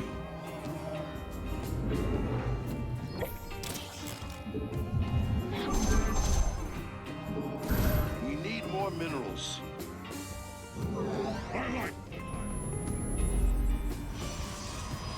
80 probes. That's pushing it. Only 9 gates. That's not enough. Don't think we can At warp least in 3 there. more. Upgrades. +1/+1. That's chrono boost. That was the wrong thing. Oh, good. Now I have your attention. El Shady Cat is chilling for 14 months. Upgrade complete. That was nice of him.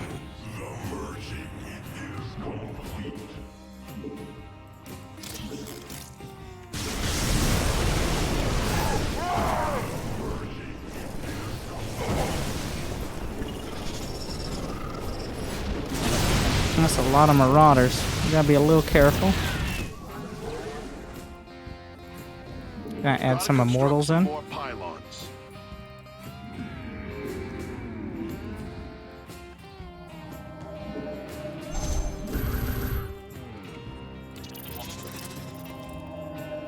And we get that dark shrine. Not Research yet. complete. More upgrades. I get another robo. Upgrade. Depleted that mineral Leave a cluster. zealot there. My meditation is More upgrade.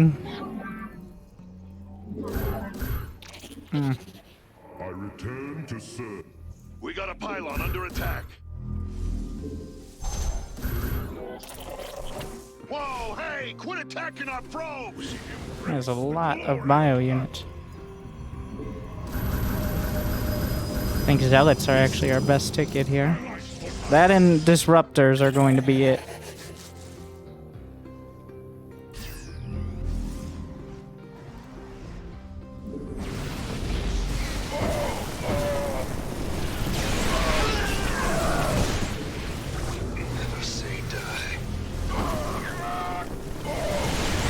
I mean, the Colossi with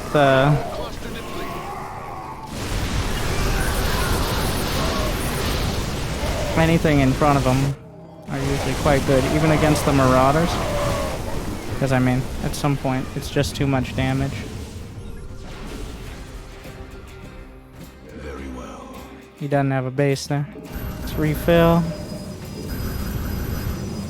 Assault data on. Chrono boost upgrades.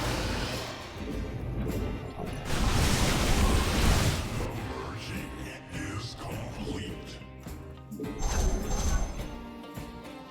That mineral cluster's mined out. Start adding the cyber core upgrades. Enemy's trying to take out a pylon. Is upon us. You gotta be careful where you actually fight with this army, is another key point. I am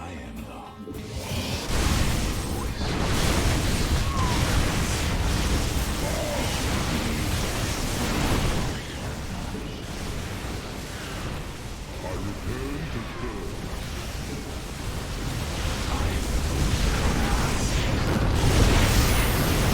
Upgrade complete. So, this isolates the other base here. She may panic to defend. Upgrade. I think I'll be able to blast it down before you can do anything.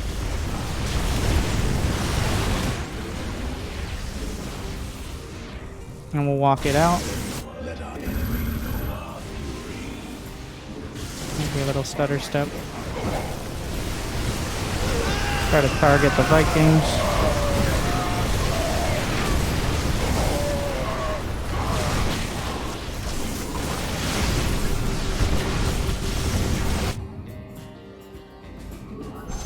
Fleet beacon. That mineral cluster's mined out. Mineral cluster depleted. Some more of these. I don't have enough gates. Don't think we can warp in there. Depleted that mineral cluster.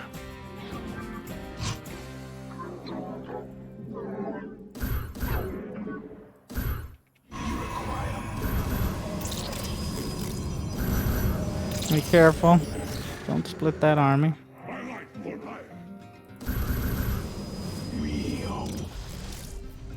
am here in the shadows. Upgrade complete.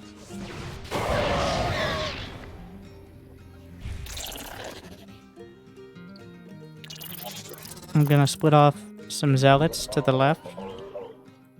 Here. Guys are exhausted.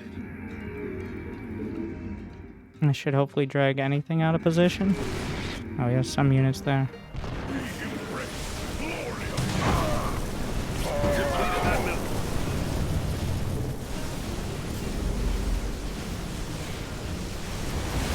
Target fire the Vikings.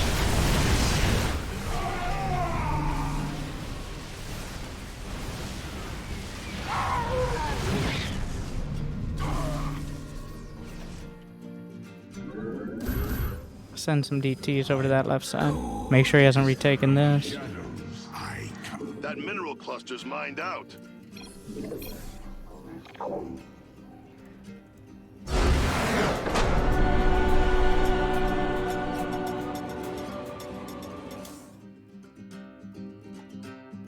Gentleman and a scholar.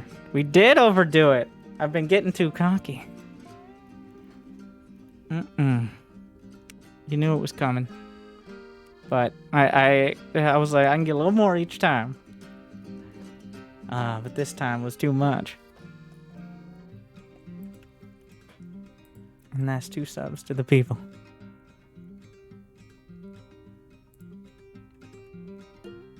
Yeah, I definitely got a little fancy. Like, remember, we're trying to I'm convinced and I'm comfortable saying, like, with the APM limits we have, which are below the average for the leagues, but that's kind of the point. You can get almost everything you need to get done. We do start running up against the, like, I know you could do more, right? Like, you can have more stalkers or zealot run bys or a warp prism. 2 subs to viewers. The 100 is like the baseline. This is enough to defend, build an army, and attack at the right times. So, obviously, as you get better at it, it goes up. The best way to get your APM to go up is try to keep it low. Because then you start worrying about every action. That way, when your APM does go up, it actually feels like you're playing faster as opposed to sprinting in place. We got a couple more games. And then some illustrious YouTube questions as well. As always. But we're aiming for, I know a lot of people.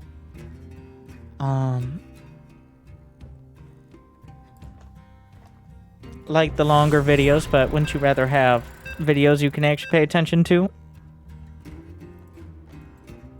So I think 2 to 3 hours is really pushing. Like, come on. Okay. When you try to watch a movie that's 2.5 hours long, I know you can watch it in parts and all that. It's not a movie, though there is a story. But I honestly start losing focus.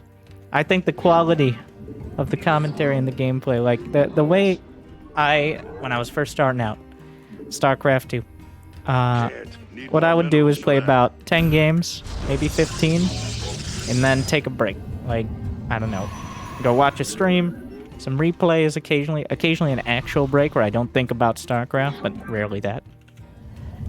Because you're only capable of actually focusing on something for so long, and at some point it does become counterproductive.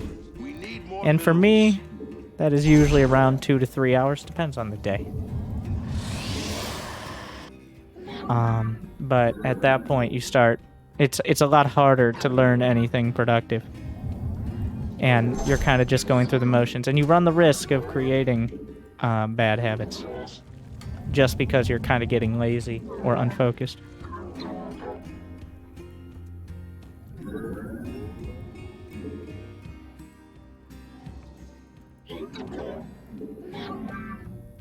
I blame Rogue for this shit.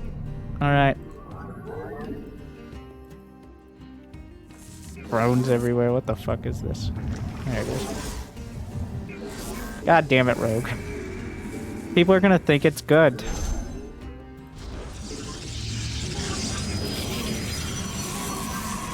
People think this is a real strat now. The amount of probes is 7, by the way. If you want to kill it before. I mean, more if you want to kill it quicker.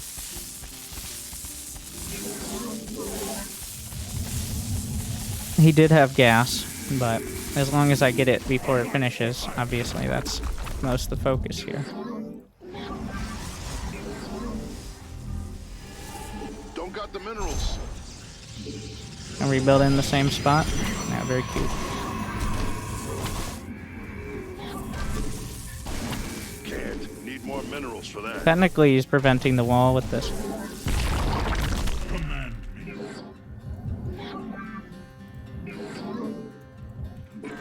But it's not free.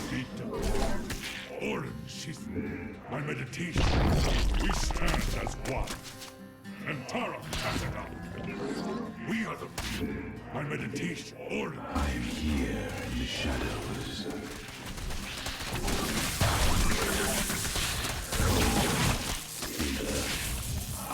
We are the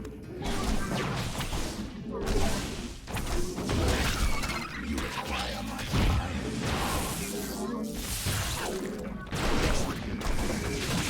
He has speed done? Okay.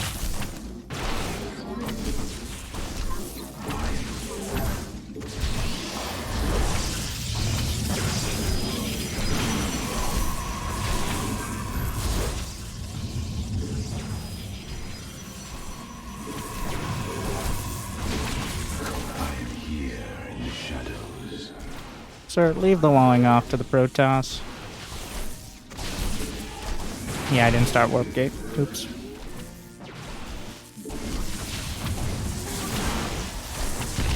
He didn't cancel. That's not a wall. Sir. Fair enough. You got a point on that one. Whoa, hey, quit attacking our probes! The firstborn shall persevere.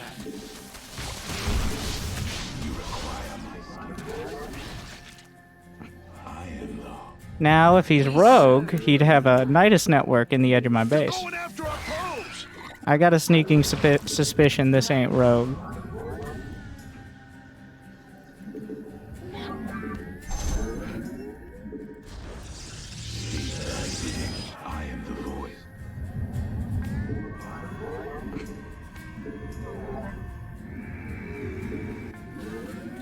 Rogue has ruined the ladder, though. Like, whenever Rogue plays, you're like, oh my god, what a genius. Zerg can finally cheese. And then you try it, and you realize your opponents are way too dumb, and you're way too terrible to even attempt it. That is the Rogue effect.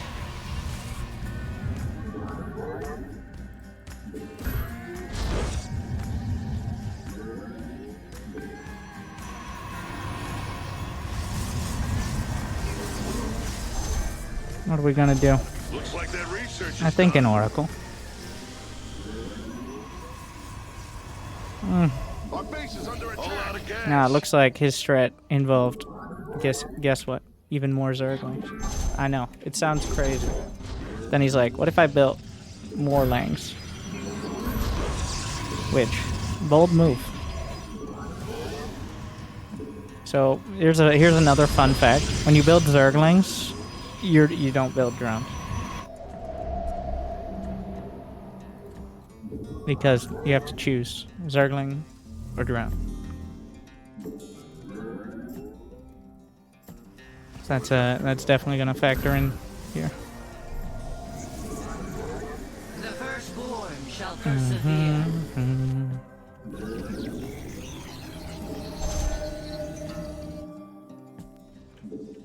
Gotta construct some more pylons.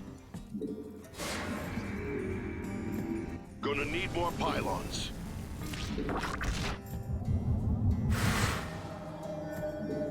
Stupid cleaning bot trying to block my wall, colluding with the Zerg.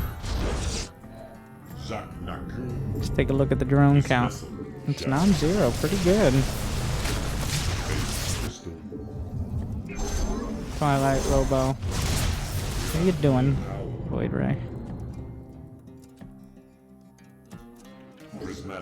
Okay, so he doesn't have that many drones here either. Which means it's kind of a fake drone count. Don't think we can warp He's in there. not nearly... Oh, he's got Hydras.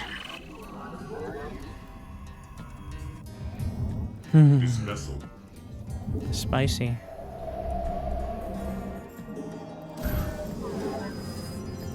Better start warping it. I'm gonna get charge.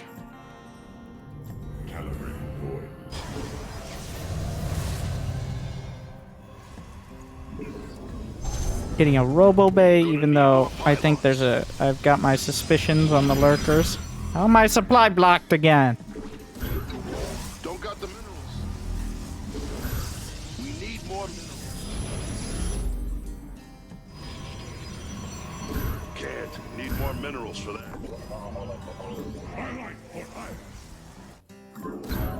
Don't got the minerals. We need more. Don't think we can warp in there.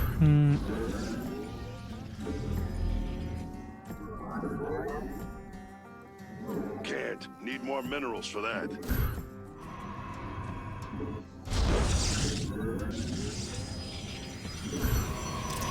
I need to have a little more info here. Extended thermal lance. We're gonna send a hallucinated phoenix. I'm gonna poke in with what has become my scouting void ray. Simulators ain't no good without a geyser.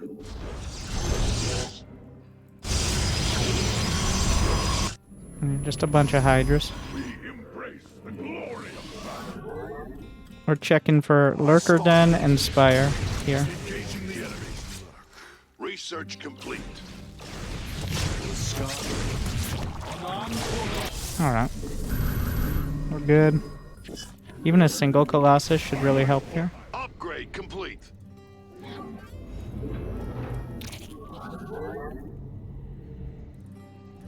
I get Templar Think we can move Archives. it. Mineral That's cluster 65 probes. More gates. depleted that mineral cluster. Getting another robot here. More gates.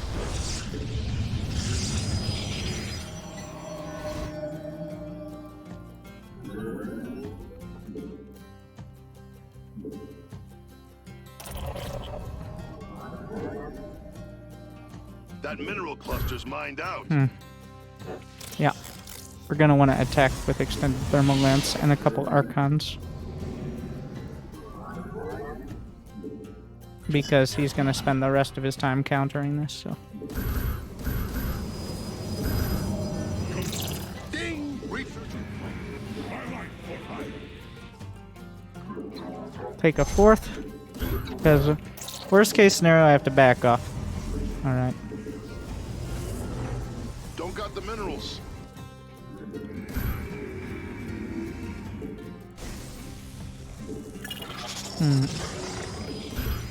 Got the prism to reinforce.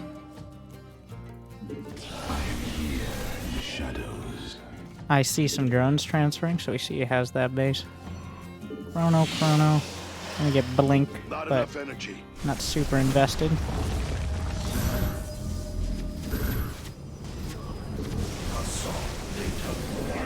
Archons.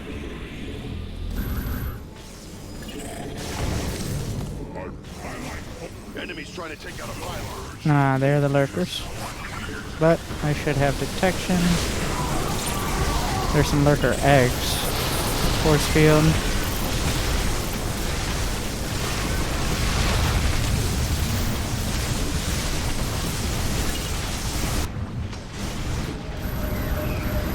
Some charge lots. Your forces are under attack.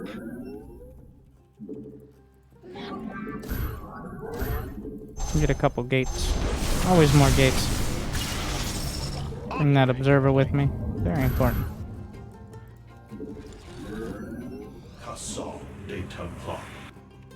Gonna build some immortals.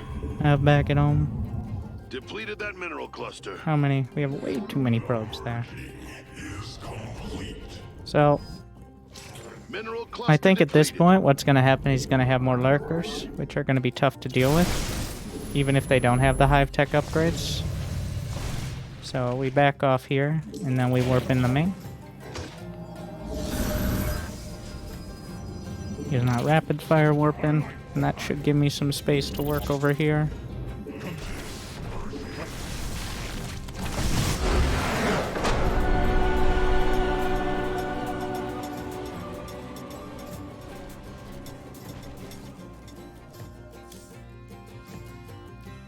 I think I might have broken it again. Whoa, what the fuck, bro? What is that?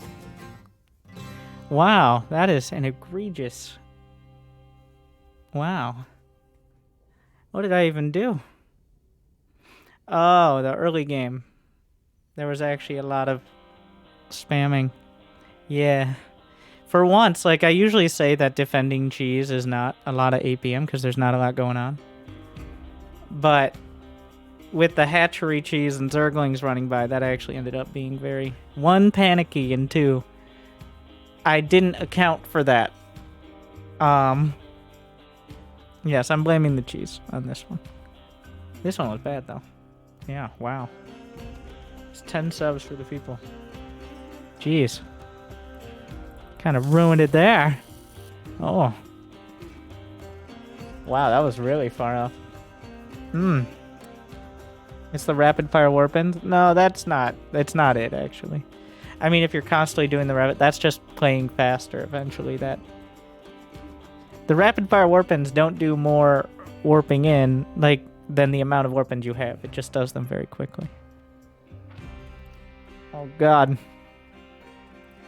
Like it's just warping in 8 zealots in a quarter second as opposed to warping in 8 zealots over 3 seconds. Right? 프로토스 병력 희생시켰어. 리엔이 자 이렇게 해서 자 카메라 뒤쪽으로 빠. 플레이그.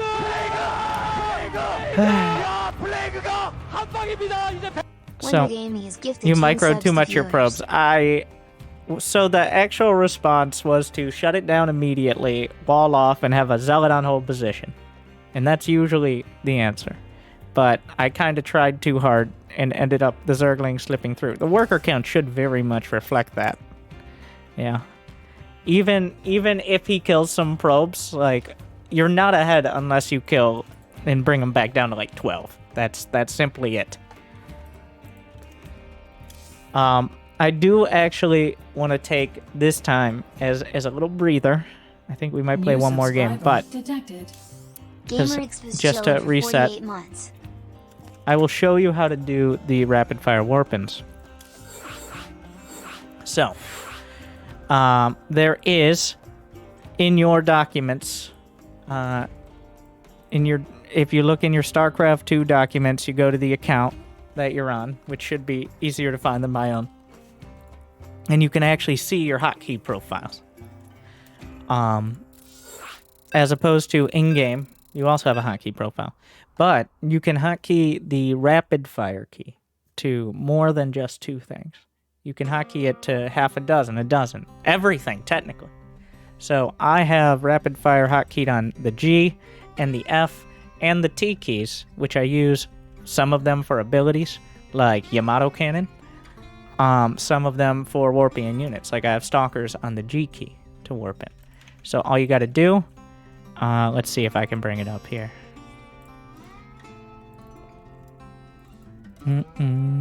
For example, this is what it's gonna look like. Where's my Notepad++? Protoss players, you might want to avert your eyes. I know this is the Protoss one, but honestly, non-Terrans. Anyways. So, let's see. What do we got here? Ah, yeah. Choose target, left mouse button. C, F, and G. So you just add a comma there.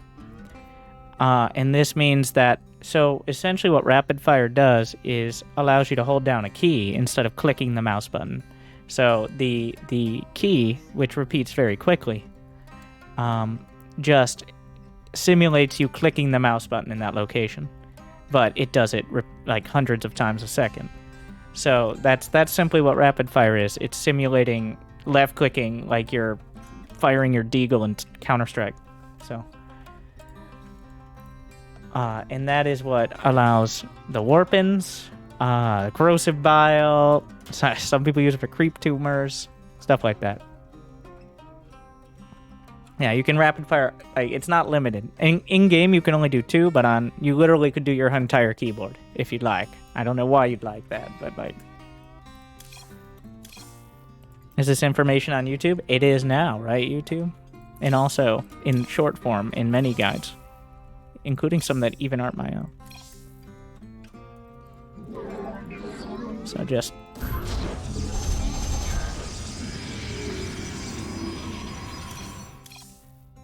warp gate, please.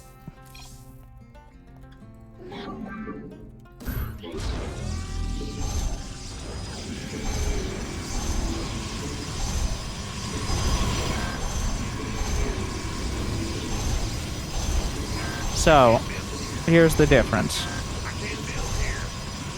The most Artosis of Artosis pylons. And we gotta make it a super pylon. So, here's the normal warping in that most players start with, assuming they're using hotkeys and they're not clicking. This is just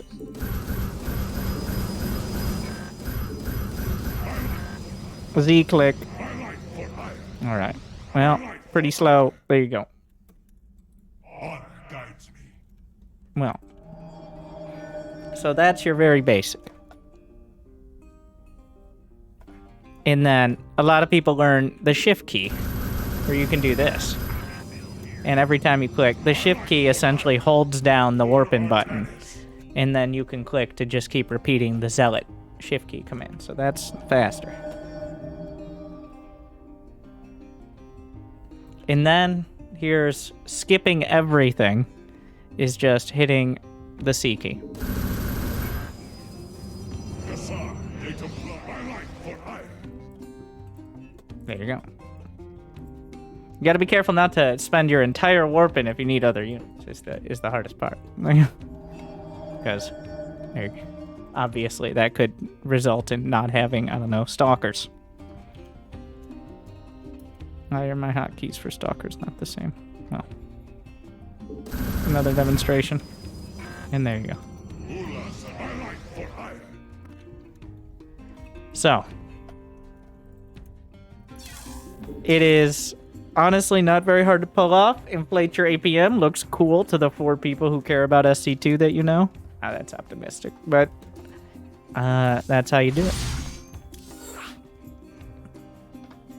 Z or C? Whatever you set the rapid fire to. Like, I have rapid fire on C, which is kind of the default for many abilities. So, does require you not having a delay on the keyboard. Yeah, you actually can go into Windows settings and set the repeat delay. You could also go into your registry, technically. Raynor does this. That's how he gets so many Zerglings.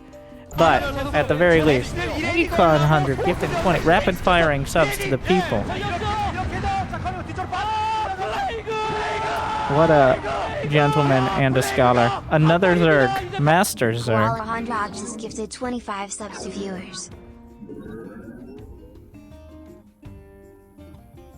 Don't got the minerals.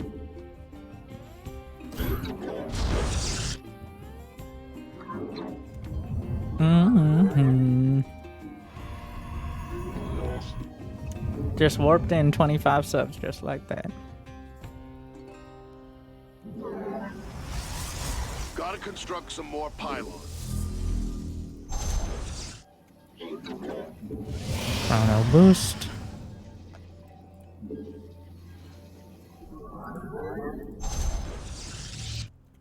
We need more minerals. Are we gonna... Is it time for the rogue effect?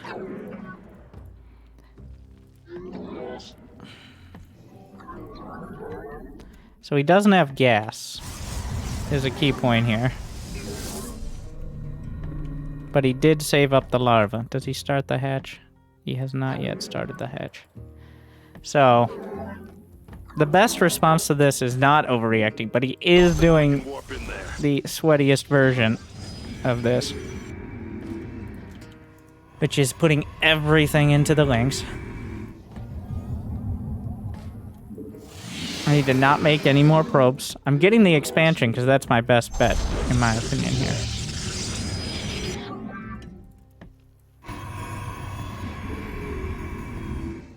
I'm gonna bring a few probes down. As it should be. Yeah, here we are. Unfortunately, that pylon's kind of in the way of things. Ask Glass is chillin' for 4 months.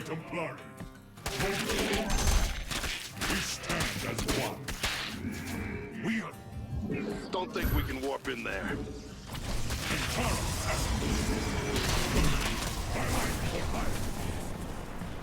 Gonna need more pylons.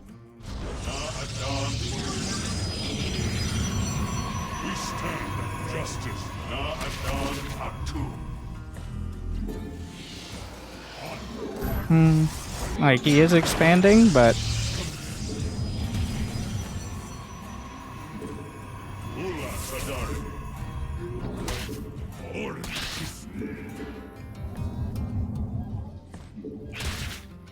Okay. Glory to the Daylom. We are the blades of Let your He's gotten more bases past that. Interesting. yes, Executor. So you need to make sure the Zerglings don't get into your base. Always important. Overreacting to this is the biggest danger, in my opinion. We serve with pride. But at the same time, Combat underreacting is also not great. before fear. Where shall we march? The firstborn shall persevere.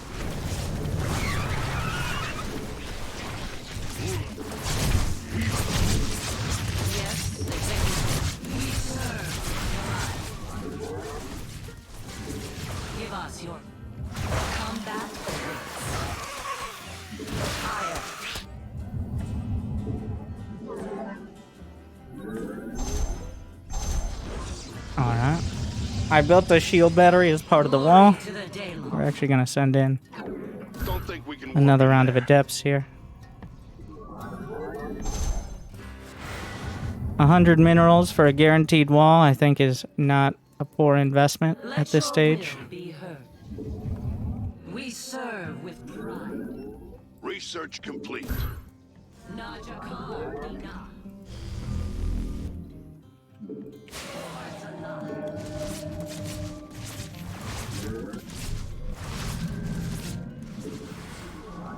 Oh, his speed. Shall be combat.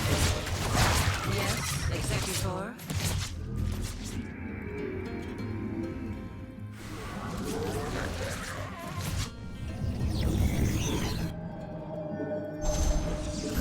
Need more gas for that.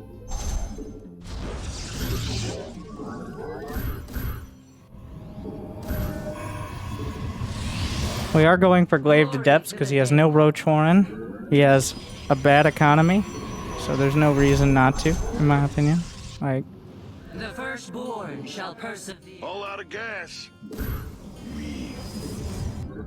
Not enough vesting. there should be no real worst case scenario here because either way I come out ahead. Need more gas for that.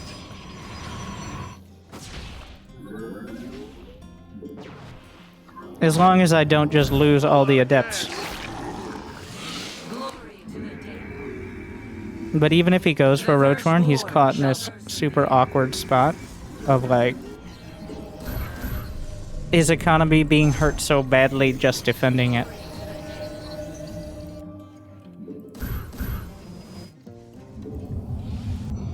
The firstborn shall persevere.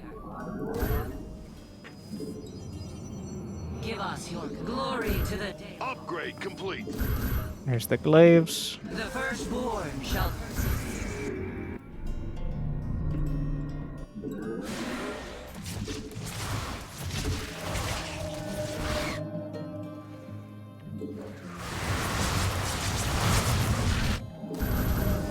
Give us Send these to the third. the firstborn shall He doesn't have a lair yet, so I have met the end. Najakar, let your will.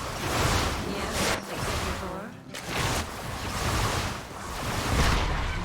Glorious combat is upon us.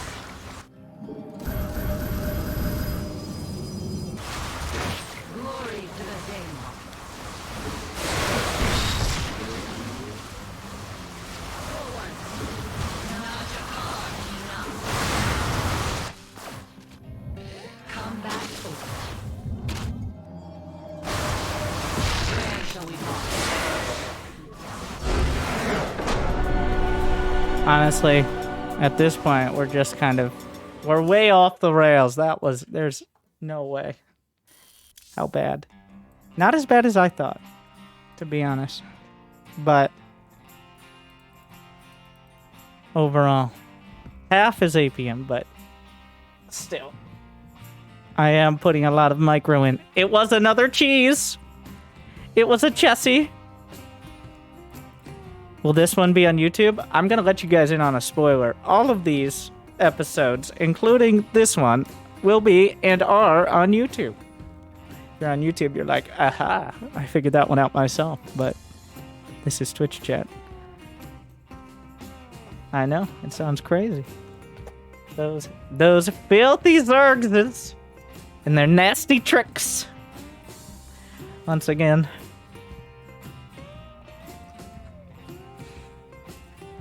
And as you know,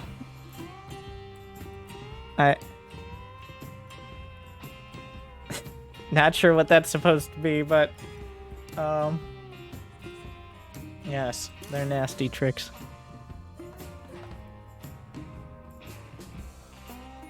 But before I cost myself too much, another cheesy Zerg, and I think that I'm a little proud of myself. I think despite some, I was just adding in a realistic amount of panic. I just really wanted to make sure I simulated the amount of panic your average Diamond Leaguer Or maybe you're slightly above average Diamond Leader. Would. So, because most players will see a spawning pool at any time, be it a hatch first or not, and be like, oh my god, is that a Zergling rush? The answer is no. Maybe, but probably not. So, being able to just kind of sit back and have your buffet of options defending it. 베스 이레디 걸라고 소수 병력 희생시켰어. 이레디. 예. 자, 이렇게 해서 자, 카메라 뒤쪽으로 빠져. I think we've had a pretty representative sample going into the first Wonder Diamond Gaming has games. gifted 3 subs to viewers. Remember, this doesn't end here. But in Diamond, it kind of is more specific. We're doing all these things. Building enough probes, making sure our pylons are an efficient and necessary place for infrastructure safety. But also focusing on the big picture still. Whether it's Charge Lot Immortal Archon, throwing some Colossi in, transitioning to even Storm or Stargate, if needed, not usually needed, but all those things. Plus, not neglecting your Twilight Council, your basic. Like, does he have a gas? Does he have 2 gas? Very important to scout for Terran and Zerg early on with that first probe, because it tells you most of what you need to know, more than any other unit, the gases. Protoss versus Protoss, don't even try. Just good luck out there. As long as you can shut down a cannon rush pretty well and know where to put shield batteries, that'll get you most of the way. But that summarizes our first foray into Diamond in the Low APM Challenge.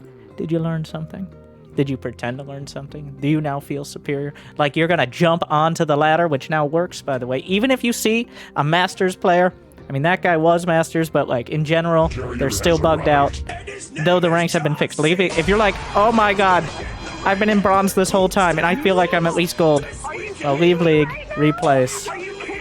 It works now. Bobby got a lunch break. Finally, after a month, the ranking system has been fixed. Though it still leaves a bunch of people in the wrong league. It's not gonna, I feel like they should just kick them out and reset everything, but obviously that's not gonna happen. So, but you can climb that ladder until next season when we slip off all the rungs back down to bronze again for a month or 2. But, yeah, it's no longer Bob or Robert. It's Bobby once he does something good. But, thin ice, Bobby. All right. I know you're the only person in the office. It's very empty. I hope you have a lawyer, but good luck out there. Thank you. And with that, it's time for everyone's favorite part. YouTube questions. And by everyone, I mean,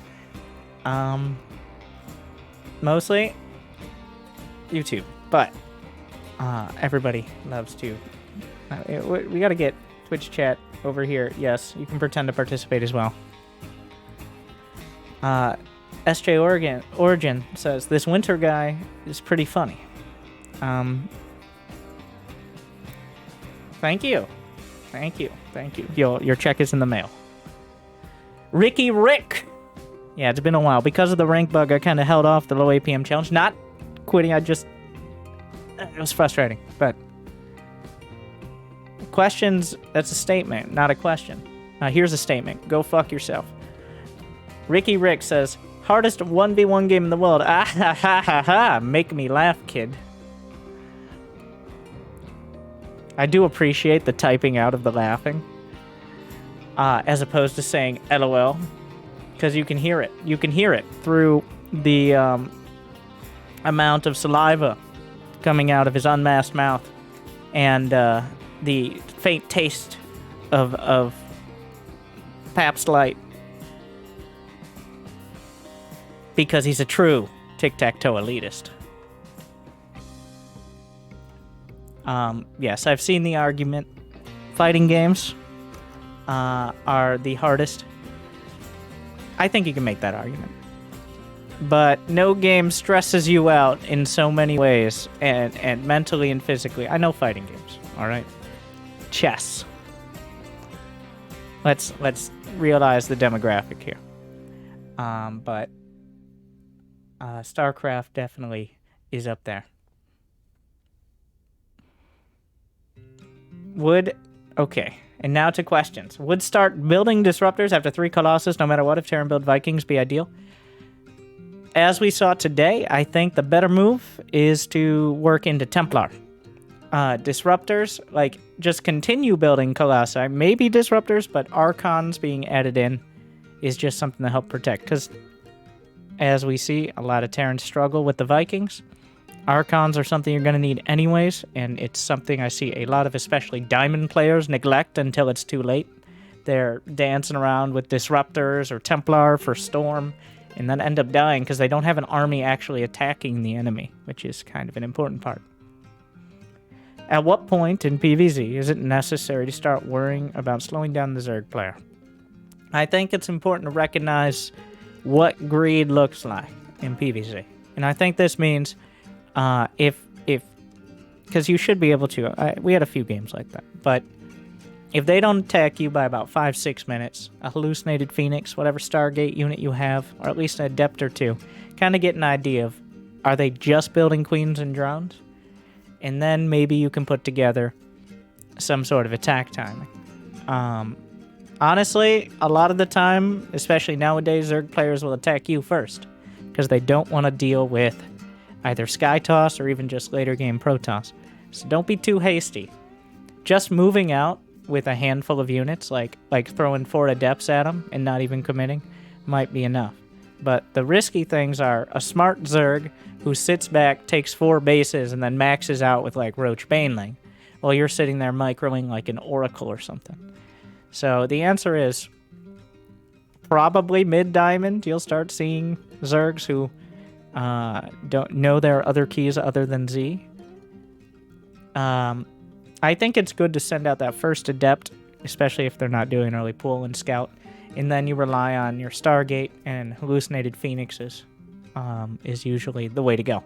But that first Adept in a normal game, just for reference, 3:30 is when speed finishes. Yes, it can be like 10 seconds on either side, but 3 minutes and 30 seconds. Your Adept comes out, it can get across the map at about 250.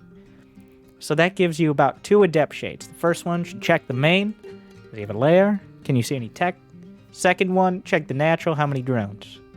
Bunch of drones? Few drones? Usually you can tell.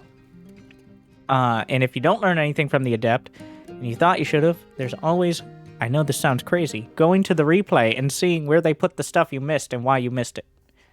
But between that first Adept and then the Stargate units later on, and then observers and hallucinations, you start to get a better picture of what the Zerg is up to. But mostly they die to Charizard's Immortals and Archons, so I wouldn't worry too much about it. Alright, Golden Shadow. Is there any particular reason? Golden Shadow, everybody, one sec, I need...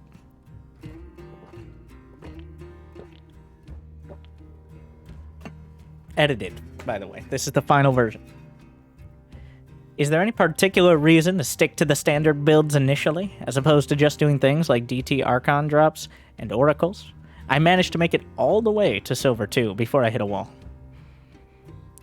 Because of difficulty defending Terran early attacks at like 4 or 5 minutes, which became universal. Then I started using Oracles, and most of the time they kill at least 10 workers.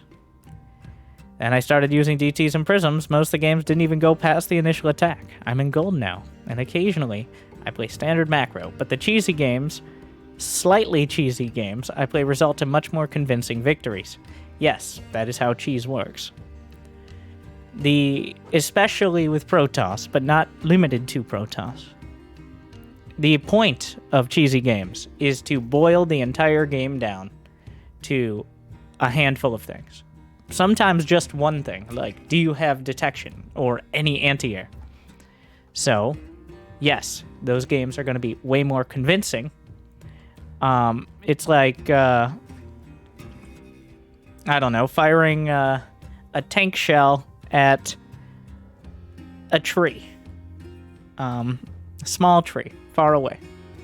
If you hit it, it's going to fuck it up. But if you miss, then... well, you're like, well, maybe it still hits other trees behind it. This wasn't a good metaphor. Or analogy. Metaphor? Analogy. Either way. Like a tank shell. My analogies are like tank shells firing at trees. Even if I miss, I'm close. But cheeses can be like that, but at the same time, it can leave you very vulnerable. Once you get up against Terran players especially, but in general, players who have some idea of what the cheeses are, they build things like turrets or ravens or widow mines, you're going to hit another wall. It's always going to be easier to attack and try to win off that than defend to a certain extent.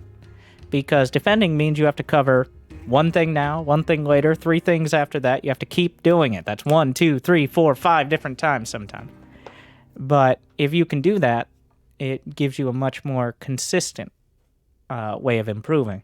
Because if you're reliant on just one thing going right, and it happening 55% of the time, you're not learning all the other things that could go wrong once players actually defend that. So, yes, you're right. Cheesing will give you more convincing victories. And that will continue as long as you can keep winning 55% of the time. But if you don't actually play past that point, eventually you will find players who defend it. There are exceptions, especially with Protoss. There are definitely exceptions. But we got to think, at that point we get into the conversation about self-respect. So, and that's a longer one, and I'll leave the philosophy to the shitty YouTubers. Speaking of, Blask Bulwark Evil says, Queen is I not like the silly. big, huge, long episodes. Glad to hear it. I hope this is long enough for you. No. Was happening. Says, what do you look for when playing versus each matchup in order to decide when to stop building, for example, Colossi, and switch up to the charge line of Mortal Archon? Or when to switch from that to something else? I'll give you specific scenarios. Usually you're building Colossi against Terran. If they start, like, if you see more than like 4 or 5 tanks, 5 or 6 Vikings, that's usually time. Honestly, 4 or 5 Colossi is your max, but at that point, Immortals are more of the ticket. Especially a lot of Terran players will kind of delay putting the Ghosts in the mix, so instead of Colossi, you're kind of switching to Archons. I think today's episode gave you a lot of examples of that, of when to switch off Colossi, or at least kind of slow down Colossus production. They will get you pretty far, but you got to put enough in front of them. So the summary is, if they start against Terran, if they stop building units that start with M, you got to start thinking about something a little different. Against Zerg, the only time you're really building Colossi is against Hydras and maybe Mass Zergling. And even then, it's kind of tenuous. Almost like most of the time you just start with Immortals. And then you go Colossi if they're literally just going Hydras. But Colossi are kind of like Hydras in that they're only there because you don't have anything better. As opposed to being the be-all, end-all unit in that matchup. Colossi against Protoss really probably shouldn't happen. Disruptors, you can do, but I recommend trying to max out on Immortal Archon Charge Light. Even if they have Disruptors, they have to land the shots. And in my experience, up through Masters at least, you can kind of just A-click and they'll panic. Like especially if they're a Select All Army addict, which about 3/4 of you who actually play are, and that's probably an understatement. Disruptors are not necessarily a carefree unit when you're a Select All Army addict. It's always fun to see them literally shoot themselves in the face, so I wouldn't worry too much about it. The real key when you need to switch into Disruptors, like the most important time, is against a player who knows how to make Ghosts. And maybe a player who knows how to make Lurkers. If you're kind of light on the Templar or the Stargate units, your only realistic option is Disruptors to deal with the Bio Ball in either flavor. Whether it's Zerg or Terran, because Ghosts plus Vikings shut down Colossi and Archons. And then you're left with, like, maybe Templar, kind of, but those are also dicey. So Disruptors do become a better option then. So good question, and it depends is the answer. How do I switch from macro focus to playing smarter style instead of the Hind League? I hope today I think was quite good for that question. So these are all questions from the last Protoss episode. But here we have Monster. As a Terran who just hit Diamond, how do I use Ghosts against Broodlords? You press the snipe button, and you point it at the Broodlords. And you're like, LOL, this guy went Broodlords, and then you kill them. That's what you do. If you're fancy, you could even cloak before it, but who needs that? Niels. Question. None of this is a question. No questions. Just all the statements combine into a question. Let's not get too specific. I struggle a lot versus the 6-minute Roach Revenger attack with about 130 supply. A friend of mine always does it. That sounds about right. I feel like I can't counter without blind countering and build a bunch of cannons and batteries. He also builds a Thirth, so it is not immediately obvious what his intentions are.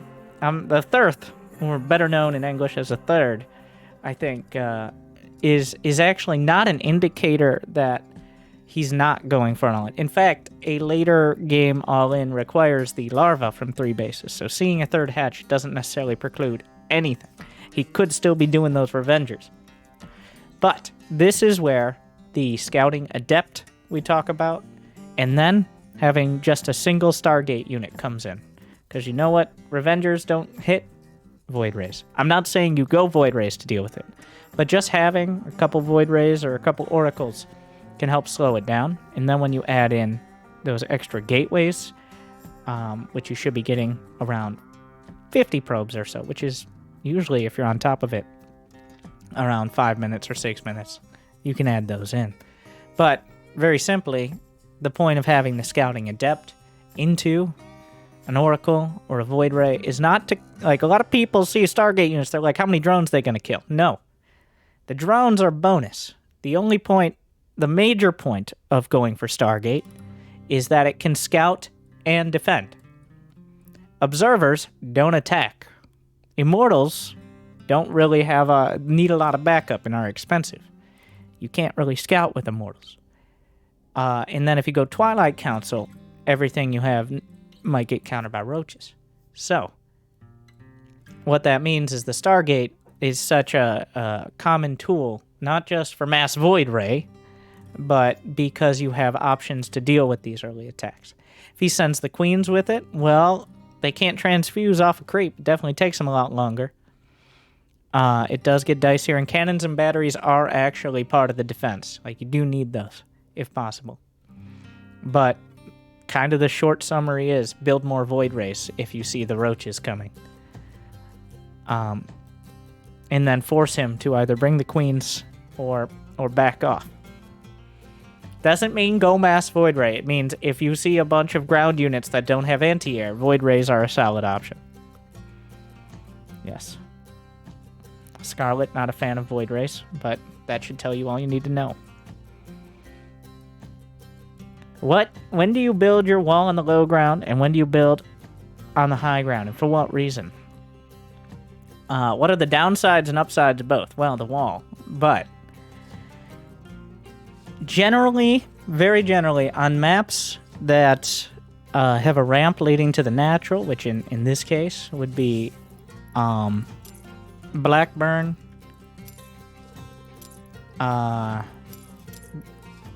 Curious Minds, Pride of Eltaris are the short list. Those maps, again, in any matchup, I think technically you can get away with it. Like building at the low ground. Ideally, you want to get your expansion up as quick as possible. A lot of lower level players, based on what we see in Angry Coach, think that having an expansion, especially as Protoss, is a liability. They're scared. Okay, it's very scary going down that ramp. But, especially as Protoss, having an expansion is your defensive tool. The Nexus has battery overcharge, has more chrono boost, and also, if it's finished, it has the most HP it's ever going to get. So, that's why almost every PvZ, you start off walling on the low ground, because otherwise the Zerglings can come out and make it almost impossible to cake your low ground ever. In Protoss versus Protoss, it's a little different. Like, it's a little map dependent, I think. You can still wall off and you can still use those shield batteries, but you kind of have to understand where to place them and the risk you're taking. Against Terran, usually you wall off or build near your main nexus, and then you wall off the natural if you scout they're going for something like Hellions. You don't always want to wall off the natural against Terran, because they could just use it against you, because all Terran units are ranged. Kind of awkwardly, Terran units have more range than most Protoss units, so it can end up backfiring. The same goes for walling off the Reapers on the Reaper jump locations as well. Is some Terrans is much higher level than we're looking at most of the time, but it does end up backfiring because you made your buildings vulnerable to units that have more range than you. So the summary is, against Zerg, always. Against Protoss, map dependent. Against Terran, build dependent. But just walling off in general. I would watch Showtime. I mean, his nickname is The Wall, but there was actually a series, just in general. You watch Showtime and you know how to build your Protoss buildings until anything happens, and then you panic. But Showtime, I think, is the best example of how to set up your base as Protoss. If you're looking for something. Or just watch me cast Showtime. Just do that. Alright. Tyler. I have the habit of using the S key to stutter step. Is this significantly worse than using quick A move style? It depends. It depends. I personally rarely use that. I guess the benefits could be your units won't necessarily go and move out of position to attack the enemy.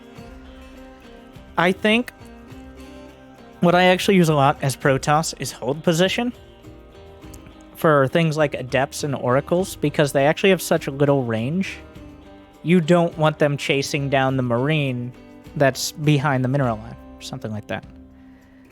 Stop position doesn't have quite the same effect. I don't even know if this is a Protoss-related question, but I think there are pros and cons of each part of it. I think usually A-click or hold position kind of gives you a more direct control. But if S key is working for you, then I wouldn't necessarily try to mix it up too much. Like, whatever, you run the risk of really screwing yourself up on that. I think I usually use A-click and then hold position for, like, if I'm being kind of fancy. But if stop position doesn't do something too crazy and different. So. What rank should I reach on a single race before I use another? I've been switching. However, I only know one build for each race, so that's a lot there. My recommendation is you play 5 games a week per league. So 5 for bronze, 10 for, now that the leagues are working especially. 5 for bronze, 10 silver, 15 gold, 20 platinum, 25 for diamond. But I think if you're interested, and I think it's just a generally good habit to be in, is play 5 or a quarter of those games as the race you think is the most OP. So you're a Terran player, you hate Protoss, either validate that claim or maybe figure out why it's not nearly as bad by playing Protoss 5 games out of 20. I don't think there's any particular rank that should start past, like, maybe bronze. So maybe silver. So you at least have the knowledge of how to play anything. But one build is better than many. So, yeah, I would pick a main for 3/4 of it. And then, for another quarter, whatever you think is most OP. So you can either confirm your bias or get an education. Maybe both. I have a good Protoss question. Thank you for telling me your question is good. Very important. Thank you, Fallen. When wanting to make Archons, is it better to use High Templar or Dark Templar or mix? Doubt, Winter, question mark. Doubt, Winter will see this one, but if so, there you go. The answer is almost always, you work with what you got. But usually it's High Templar into Archons, unless you open up with a DT build. Technically, 12 years ago, the Protoss decided to allow High Templar and Dark Templar to merge with each other. Now, that has created a lot of strife, and a lot of the older Templar are not big fans of that, but they can fuck off.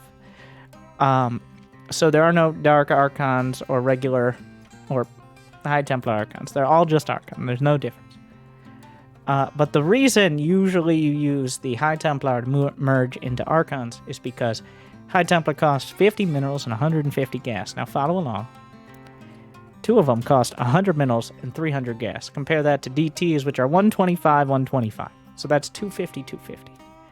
Which means the DTs cost 150 more minerals and only 50 less gas. Usually, with Archons, you want to build charge lots alongside them. They work together. The charge lots are melee. The Archons are slightly less melee. So that is why the High Templar are the preference when building a large amount. It's because they're much more gas-heavy, leaving you with more minerals for Zealots.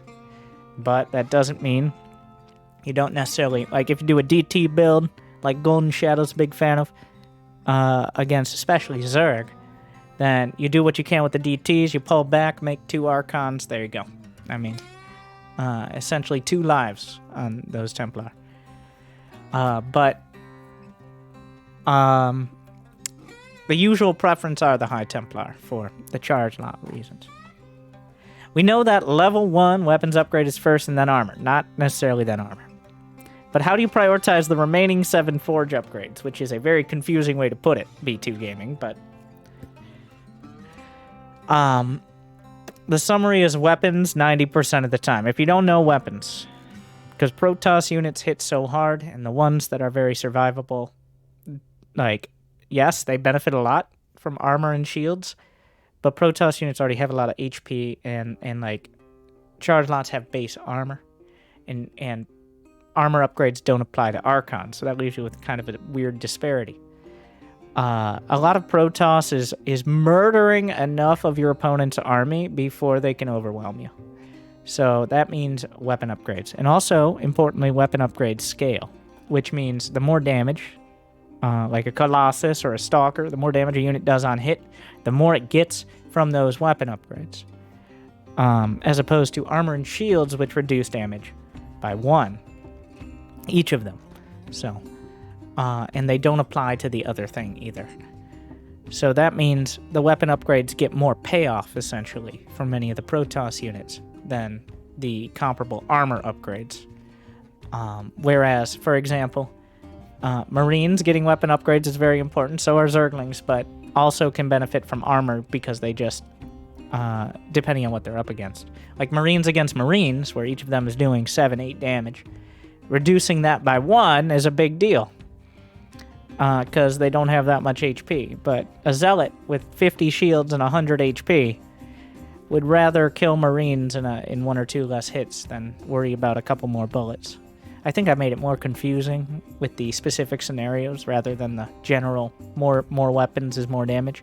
But I like to leave people a little confused. So that way they can just gloss right over that to the most important point, which is from Goretti. Winter, you know I always prefer a nice and long one from you. This one's for you, Goretti. Glad you enjoy. So, thus concludes the Low APM Challenge Diamond 3 Protoss Edition. I hope you enjoyed.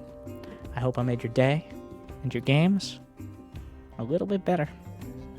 And I'll see you next time. Now, everybody say goodbye to YouTube and yourself when you make a comment and skip over the entire thing to see if you showed up on the video.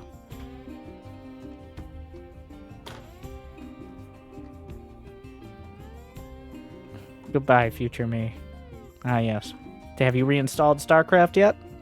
I never get the people who uninstall games. Like, maybe if it's like GTA 5 or something, but StarCraft is not. Stay tuned.